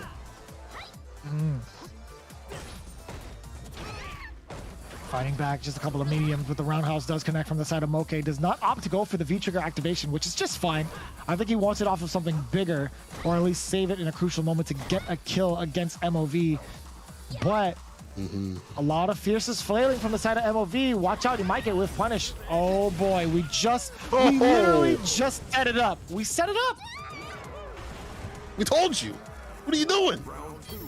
And we've already seen that being whiff punished multiple times. The medium kick activations and things like that. Moke coming through with the heavy kick that time and now put himself on set point. MOV with the aggression again, trying to get that win. Corner push off the SBK. And now keeping that medium kick distance in the air-to-air right there. EX lays as a juggle. That's super sick. MOV back with it. It's the return of the Mag. Not like this. What a stop there against the dashes, right? Yes, sir. MOV catching the low again against Moke. Now we're at final game, final round. This is a very heartbreaking situation for either player. We'll see how it pays off. Right now in the current state of things, yeah, Moke is going to get his offense off a lot sooner than MOV will because of the fact that he had bars to spend. Once the crushing punch into the EX. Spinning mixer too as well. The corner pressure off the light, mixing up his pressure, what he does off these normals in the EX. Difficult for MOV to deal with, but he does have the defense. Gets the throw, back to mid-screen we go. This is where Chun-Li really rules the land. Crush, heavy kick, crouch medium kick into the legs, going right into the super. Once that Oki situation, that lead and Oki situation. A safe jump, and now Moke gets sat down with that forward throw, but looking for an activation. You see the sweep come out from Moke. That is a big sign. MOV is backing off. Very wise choice. Does get another attempt. Oh boy, here comes the V trigger. He got clipped. Still, MOV's got the lead. He can take this. He most definitely can. Is it gonna happen? Are we gonna see the first W? No, not like this. That's a 4 point. Don't get thrown. And the back of MOV, he gets the W. The first W in Street Fighter League off of the anti-air.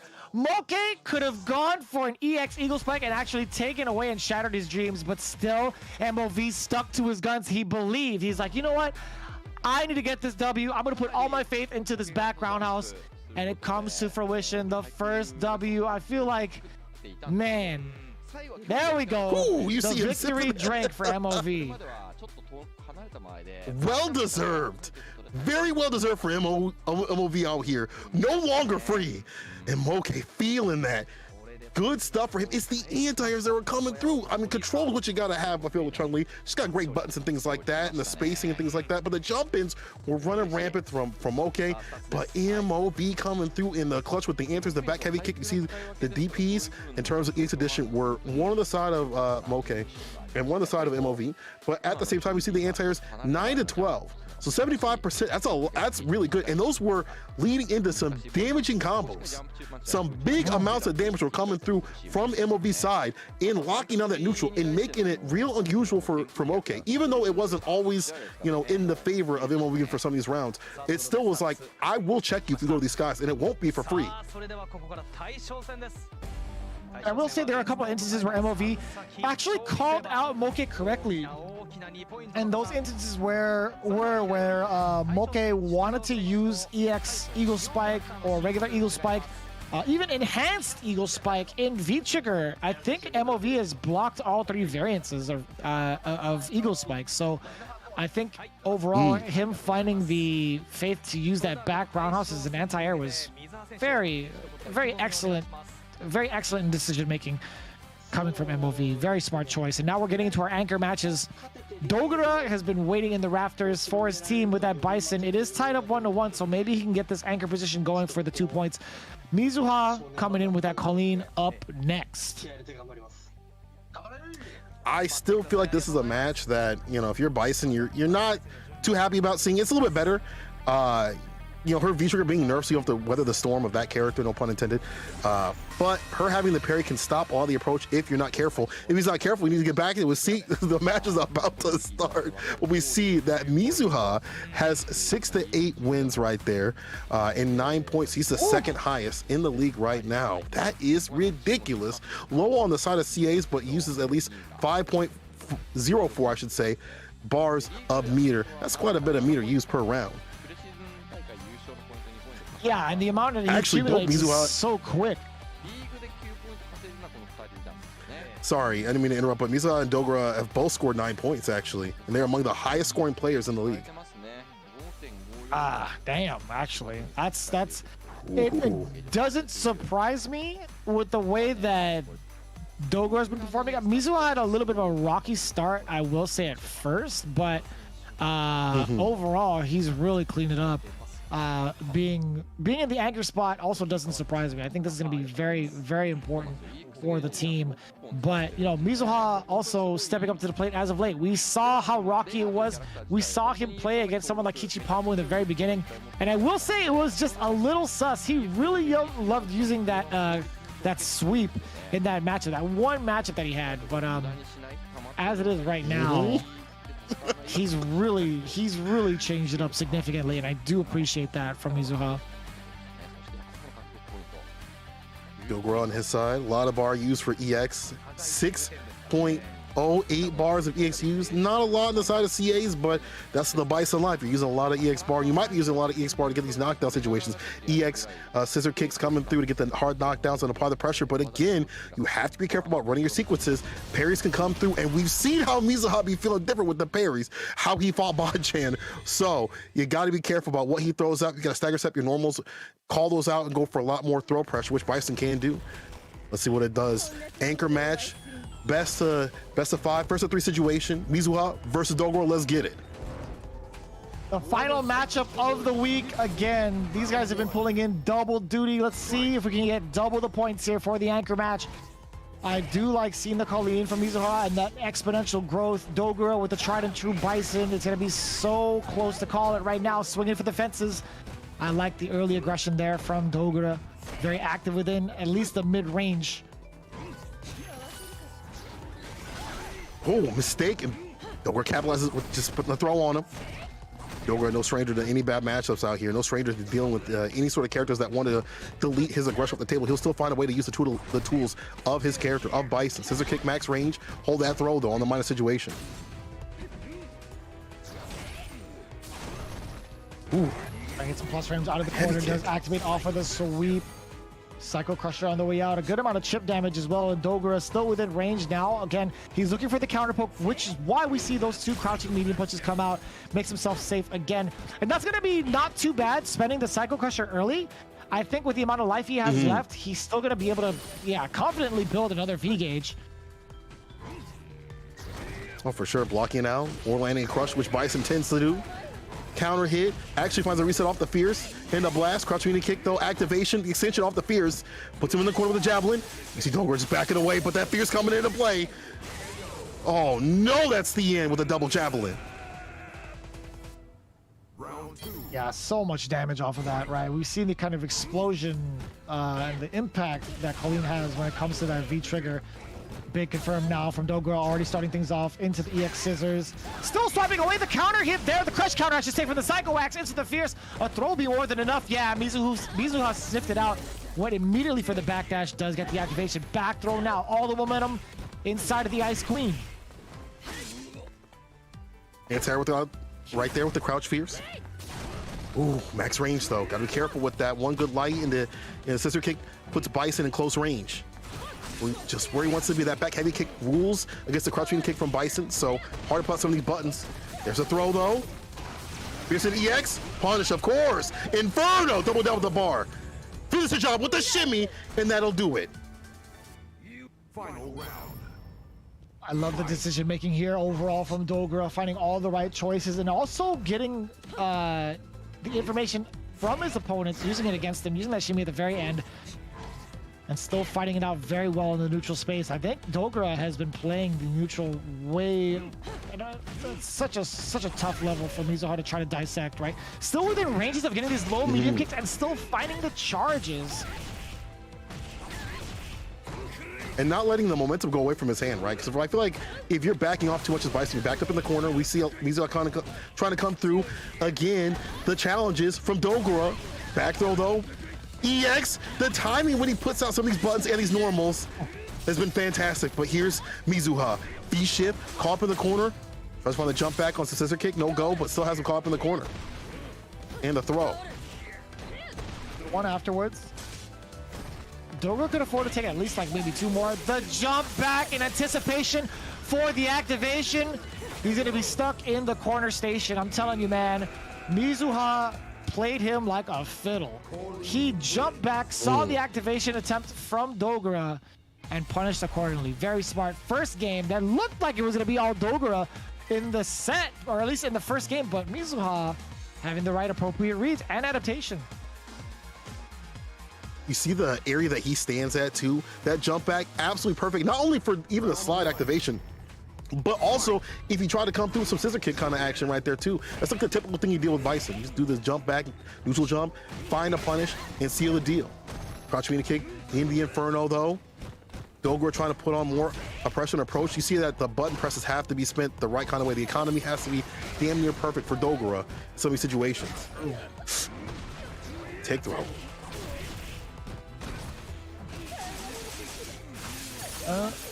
Into the corner now. Sweep into Parabellum. Dash up 2 times over and force that point. Sweep into activation now. Dogura gets his scissor kick interrupted, but that's gonna be just fine. Now he has Mizuha in the corner. This is gonna be so dangerous. Watch out for that command grab. Oh, you're dead. Yeah, a little bit of a mishap, which we've never really seen from Mizuha. Round 2. Fight. Yeah, broke down right there. But I gotta give credit to Mizuha in that round dealing with the medium kick from Dogura, who's been placing it out to kind of zone him out. That light kick from Mizuha, putting in the 9 to 5 plus overtime, dashing in, getting the counter hit. That's a meaty no vegan. Again! Try to leave, sit him down. Let it snow. Perfect time for the winner. Yes, sir. Option select gets the anti-air as well. Target combo, full Parabellum, more than enough with a perfect. This man had a big mishap earlier. He's making sure to make a statement. He's like, I'm never making that mistake again. This is why it should have been my match. No, sir. Not me. Full screen with it. Blocks out the EX. No big deal. Where's that light kick? You press a E button, you're gonna get got at these ranges. Now I'm gonna jump in when you're unawares. Now gets the forward throw. It's gonna be all Mizuha enforcing this pressure into the corner. Plus frames as well from Dogura, getting himself out, actually fighting his way out. But now it's gonna be a matter of how Dogura is going to get the rest of his V-trigger going. Can he actually get a bunch of damage against Mizuha beforehand? How is he going to play out here? Playing in the mid-screen, he's looking for buttons to whip. Punish that could have been a big trade combo. Dogura actually shook his head on that. He wasn't ready for the trade. Unfortunate. Mizuha picking it up, put him in the coffin with the throw, trying to find the fierce with the backdash though. Dogura again trapped in this corner position. We saw this before. Now he's just gonna walk it up nice and easy. Doesn't want to go for anything super obvious. Want to take that Cycle Crusher, of course, to find the exchange to the EX knockdown. Mizuha blocking it out on wake up. Still has a lead, but it's nice and easy with the patience and the whip punish off the crouch meaty kick. Too far out for the extension though.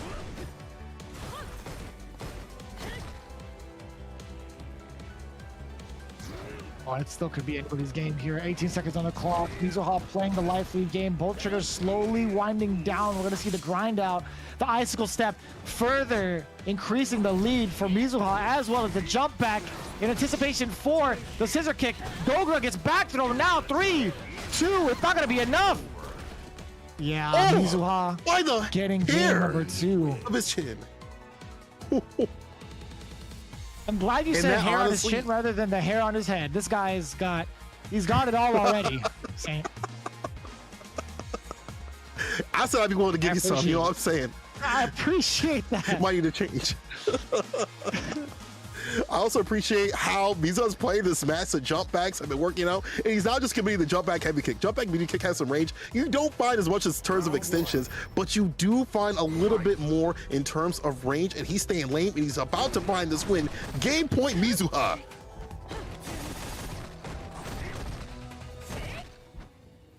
Yeah, and again, Mizuha with a very impressive lead. You kind of prefaced it earlier, you know, you thought that Dogura, or excuse me, Bison might have a hard time playing against Colleen. I feel like, for the most part, Mizuha's done a great job of not getting himself counterpoked. And, you know, commentator's curse just happened in that very moment when I said it. But I will say overall, he's maintained a lot of the neutral game, at least in his favor, and then had bigger moments with V-trigger activation. So I think it's we're just trying to play around what Mizuha's doing. Yeah.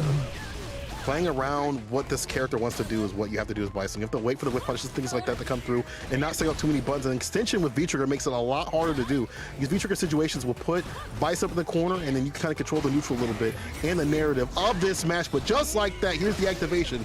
Grip him up. The Grimace. Oh! Yeah, I was gonna extension say. slide. Oh, and the cross-up is so yes! dirty, Dogura. Dogura. That was so tight. Dogura. I don't think I've... the dirty man. Yeah, you were gonna say, like, I think you were talking about the crossover in that sequence, at least getting the juggle into the sweep after, right? After the hell attack? Yeah. But now he's getting into him. I like the air-to-air approach on the jump out, and we'll find the perfect KO just like that. Dogura in the driver's seat. And it's not letting things go for free anymore. Finding everything that he needs in these exchanges. The dash ups got to get checked. A lot of bar being spent early in the round to go down. And then if you're trying to run away, hot pursuit right behind you. You see me in the rearview mirror. Dogura still staying solid enough. Mizuha putting out too many buttons, getting whip punished. And now he's starting to feel it in these exchanges. And now the V-trigger also starting to come into play too as well. We're seeing a lot more of the command grabs coming through. We're seeing a lot more of the cycle crushers becoming a pain point. Maybe not like, you know, the deepest combos and stuff like that, although the other one was sick, but enough to do it. And now Dogura putting a game point on the board. That was so tight. In a very convincing fashion too, getting the perfect and making that statement with all that aggression afterwards. Dogura had to be, you know, he's had to be feeling some type of way to get 0-2 right out the gate against Mizuha. So now it's just a matter of what Mizuha is going to do to change up his strategy against Dogura, especially when it comes to the mid-range game, or at least in the neutral. I want to know what's going to happen now. Is he going to be a little bit more active? Is he going to take more risks into jumps against Dogura now that he's established this ground game? I want to know what the anti-airs are going to be like. If he's going to stay consistent, right? We've seen the hell attack numerous times so far from Dogura, right, as a tool to anti-air, or at least air-to-air. I wonder if he's going to stick to it, or at least have it in the back of his mind to be prepared for Mizuha's jump-ins again. Yeah, it's probably like one of the safer options. Crouch Fierce, obviously we've seen it before, predictive with it. You try to meet him, you know, like, or you try to run the EX game, the EX Devil's Reverse, doesn't always work. And plus, if they land in time, they'll be able to run the parry and stay fine. Mizuha still on game point, but Dogura fighting back, finding the moments to just, whenever Mizuha's faltering, he finds a way to shine. And we also see him taking off certain, you know, things off the board, switching up what he does for activations. It's helping out quite a bit. So we'll see it right now. Here we go. Dogura already off to a fantastic start, pushing Mizuha to the corner little by little with a little bit of a life lead as well. Playing a lot more patience. You can see the kind of counter pokes getting ready from the side of Dogura. And Mizuha hasn't found a way around that yet. Still running into normals, trying to catch a dash in, slowly walking up into his space. Those checks, put the check on the dash a little bit too fast. You may not pass V shift, so the counter. And I like this activation right here for Mizuha to apply that pressure and the approach. Back throw too as well. This is gonna help out so much in this match to knock down just like that. V shift, but you're still caught up in the corner and you might just be dying tired. One touch for the stun. Oh, the switch up on the Devil's Reverse. Mizuha wasn't ready for that. That was actually extremely shallow. I couldn't tell what side Dogura was gonna land on, and neither could Mizuha. We see how it started off from Dogura. It was in dire straits, but man, that very end, clutching it out again. All aggression coming in from Dogura. Already gets the corner positioning against Mizuha. Second step the mediums too. One more touch for the stun, but fighting back out. I like that dash up back though, saving that bar uses that V-trigger activation for right now. He's got him caught up in the corner. This is perfect. Punish on the throw with Javelin. Still has some more in the tank. Oh, Parries the V reversal. Are you kidding me? Oh, but catches the dash back. Dogura with the dash up throw. Finish the job. Finish it. And the throw. There you go, Dogura. Vega wins. This is looking so sick. I'm really enjoying the back and forth coming in from both. You know what I just noticed? Dogura's been playing, I feel like, from an office. I don't know what office. I don't know if it's his home office, but we haven't seen the lemon scent. Is this a new leaf coming in from Dogura? Is he trying to tell us he doesn't need the lemon scent to get the W's? Wow. Let me find out. Or maybe it's behind him. You know, maybe they got blasting. You know, I don't know. In a limited area, who knows? Let's see. He's got something going right now because he is on game point along with Mizuha. There's the check on the dash though. Again, both of them have been pretty well on checking the dashes and getting so much off these situations. Now the light buffer's coming through from Mizuha. He's got to be careful. That fear's coming from Dogura to kind of threaten that approach. And now the EX knockdown, 4-piece with the scissor kick and the blast ender right there to add up to some of that gray light.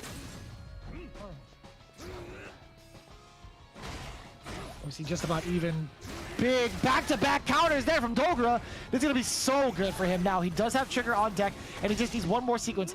EX Psycho Blast coming in hot, but now the trigger activation. You already know he's kicking the recycling bins out the corner. He's a real evil man, but you got to have something real extra for someone that evil. Mizuha getting the parry as well, getting himself cleared out of the corner. That distance. It's not you, it's me. Challenge on the walk up. Are you kidding me? Again, Dogura getting that win. You cannot walk up on this man.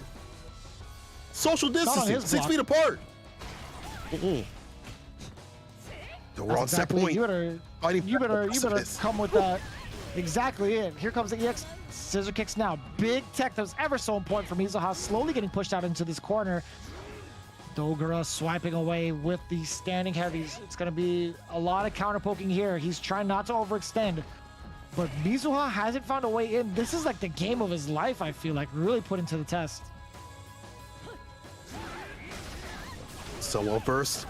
Catches the fist to face right there with the fierce. Counter conversion, 7-piece. I like the knockdown with the Inferno. One more touch for the stun and done. Doesn't have to overextend to get that win. Well spaced scissor kick too. Running that raw. Again, Mizuha hasn't activated. He's got all this bar, but he may not be able to use it. It's one touch, and you see him backing off. He knows he doesn't want to get back, though. Medium kick. Not to do it, the walk up, though. Dogura! Dogura! Finding that win. Vega wins. Confidence. Oh. Woo-wee. Him just walking up like that, too. That was so dangerous. It could have been a low. It could have been a light as a counter. But Dogura clutching it out. 3 points for the side of Nagoya Oja Body Star and the Gyogun team. You can see us. I know for sure Mago's like, hey man, you did your best. That was a very close set. It actually went down to the wire each and every one of these games. So there's absolutely no way anybody at Gyogun could be too disappointed in their performance. Going down to the last game, last round, I feel like majority of these matches, right? Going down to the very bit. Now again, Dogura running it against a matchup that maybe not super favorable for Bison right there. Good anti-airs on the side of Mizuha was 2 for 2 right there. Dogura not so much. Got jumped in on quite a bit. Or I'm sorry, didn't anti-air quite a bit. Only got 1 out of 8, but still was able to stay solid and then find the ground game just fine. Checked a lot of dashes, got a lot of counter situations, and also, even when they weren't counter hits, still got a lot of on-block situations too that built up that great life. Dogura, again, walking away with the win in a matchup that wasn't too fond or good for Bison, but finding his way through. And sometimes what happens on paper doesn't happen what's in the match. You know, you can find maybe in a longer set some ways to acclimate against the player.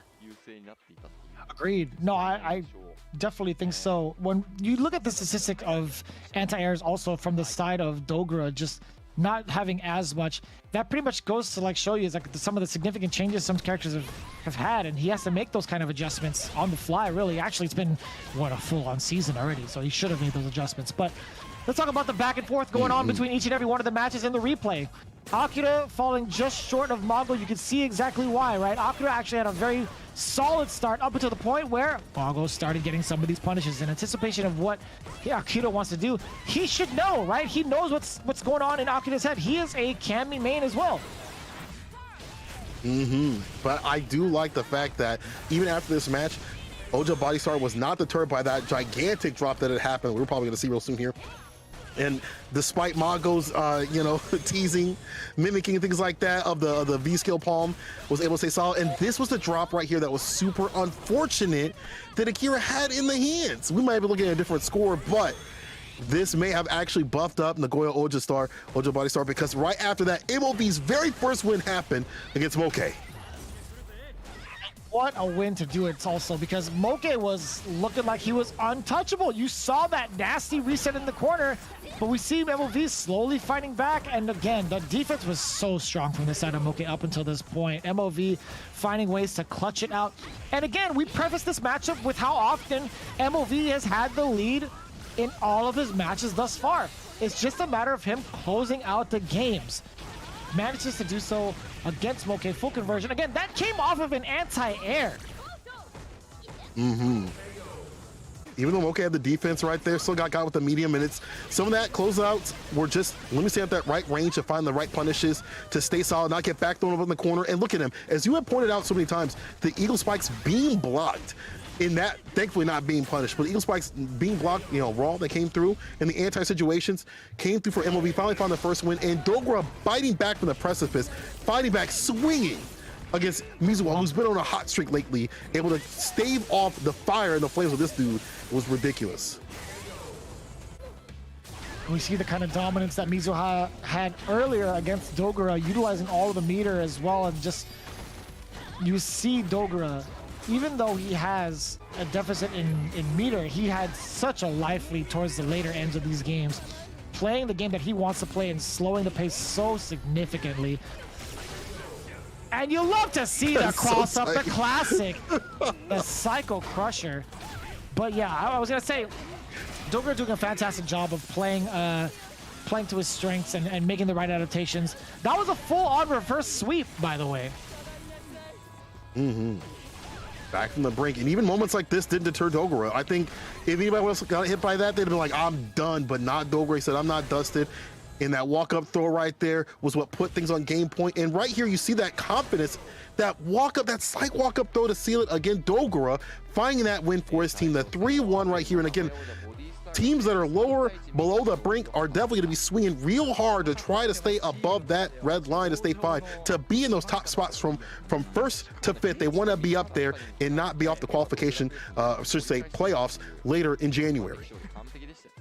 I think Nagoya have themselves at 19 points, which is pretty much the point of entry into fifth to start overtaking some of these teams.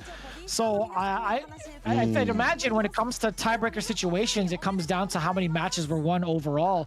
I think Nagoya Oja Bodystar has a pretty solid record right now as they get ready for their away interview. So yeah, 19 points for Nagoya Oja Bodystar, if I'm not mistaken. I hope I'm not. But yeah, that's the amount of points so far that's kind of needed to be in fifth place. I'm really curious to see what the standings are now, but more curious to see what the interview is going to be like. I'd imagine as Dogura, you got to be feeling pretty damn good about yourself, considering one of the homies, MOV, got himself the W. I would be very surprised if they do not talk about this, so it's going to be pretty obvious. I'm pretty sure they're highlighting Dogura and MOV right now in this away interview. Yeah, I'd like to see what they say about MOV. I'd like to see what they, I'd love to see what they do with MOV later on in these matches coming up, because I feel like, you know, you finally get that win, you're like, okay, now I can do it. I can get that victory now. MOV is starting to become a threat and now finding the closeouts that he needs. Maybe a little bit rusty, maybe, you know, whatever have you. But listen, Dogura says that Mizuha had the pace at first, but his teammates sounded like a parent looking after their kids on a sports stadium. He felt a lot of motivation from there. He's happy that MOV won. So, you know, the team being like, you can do it, you can do it. You know, the loud parent in the background, the team coming through, just need that little power up to make it through to beat Mizuha. I'm glad it's the amount of motivation that is trying to get the W more so than just a participation trophy. That's the kind of teammates you need. You want to go for the W, and you can see MOV's rebuttal and how it means, or how much it means to Dogura. My man sat up in his chair and looked straight into the camera.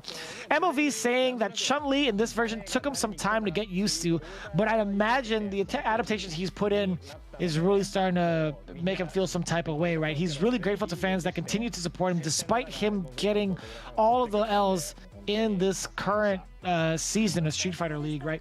I think MOV getting this W is you know, finally seeing the fruits of his labor. It may have been, you know, towards the later half of the season, but we still have what, like, I think 8 more days of play. It's like 8 to 10 more plays. I'd have to count it out again for next week. But either way, continuing on with the interview, Akira is saying they kind of figured out the matchup that they were going to face, and they have prepared well for it, which is exactly why it led to that 3-1 victory for Nagoya Ojo Bodystar. So big ups to them, taking down a very, very difficult matchup, in my opinion, against Team Gyogun. They're gonna have to use that heat to fight Good 8 Squad next. They said they want to stop them from winning too much, and they may be the team to do it. But looking back, FAB Roto Z taking the victory over Milodon Beast, and then Oja Bodystar, as we saw, taking it over Gyogun. The 3-1s both on the board for this day. This has been fantastic matches all the way around. I especially like the Oja Bodystar matches that have been coming through that we saw, especially with Dogura shining out for his team. And they're gonna again have to use that heat to take down Good 8 Squad because they are at the top spot. We see it right here. Nagoya Oja Bodystar. Okay, I was way off. They had 19 points. My mistake. Hey, what's going on there? You know, I might have miscounted significantly. They were at 19. They were already at the precipice. They were in the 5th spot tied. You can see a slight shift here. Gyogun falling at the wayside at 4th place. Right above Shinobiism Gaming at 5th, Nagoya Oja Bodystar at 3rd, FFV Roto Z Team at 22, and Good 8 Squad at 27th. We still have a couple more teams that played. Again, Milodon Beast falling short at 17, but it's still going to be Sai Shunkan Sol Kumamoto, Camouflage Detonation, and Good 8 Squad still waiting for their turn to play, as well as Shinobiism Gaming, which is going to be happening pretty much next week on Monday, so be sure to set your calendars for that. Again, it's just so close. There's so many teams that could still fall under the threshold of 5th place. You have to watch each and every one of them to see how it unfolds. There's only a couple more days left, if I'm not mistaken. You have 1, 2, 3, 4, 5, 6, 7, 8, 9 more games left before the playoffs happen in January. That means every single match matters so much. As in the second half, you want to be above that red line, get in the playoff qualifications to stay fine. And tomorrow, or I'm sorry, next week, I'm getting ahead of myself. Shinobiism Gaming is going to be fighting against Detonation, and Good 8 Squad is going to be fighting against Soul. That's going to be super sick. Make sure you all tune in on YouTube, Twitch, and Milodon on Capcom Fighters, all their channels. Yeah, again, be sure to follow up on every single piece of their social media team, right? Capcom_esports, and even Capcom Fighters, because they've been throwing down for Team Japan as well, for SFL Japan, I should say. And if you guys haven't done so already, you guys want to check out Street Fighter League happening for the US. We have so much going through with all the international players. We've seen the tensions boil up on social media as well. We're trying to find the best teams overall and the best regions. You guys do not want to miss it. Again, we've been enjoying ourselves some Street Fighter League Pro-JP with each and every one of you. We hope to see you guys again next week when we see more of these teams throw down for those playoff spot. And until then, we appreciate you guys from our table to yours. Have a great weekend and keep playing Street Fighter 5.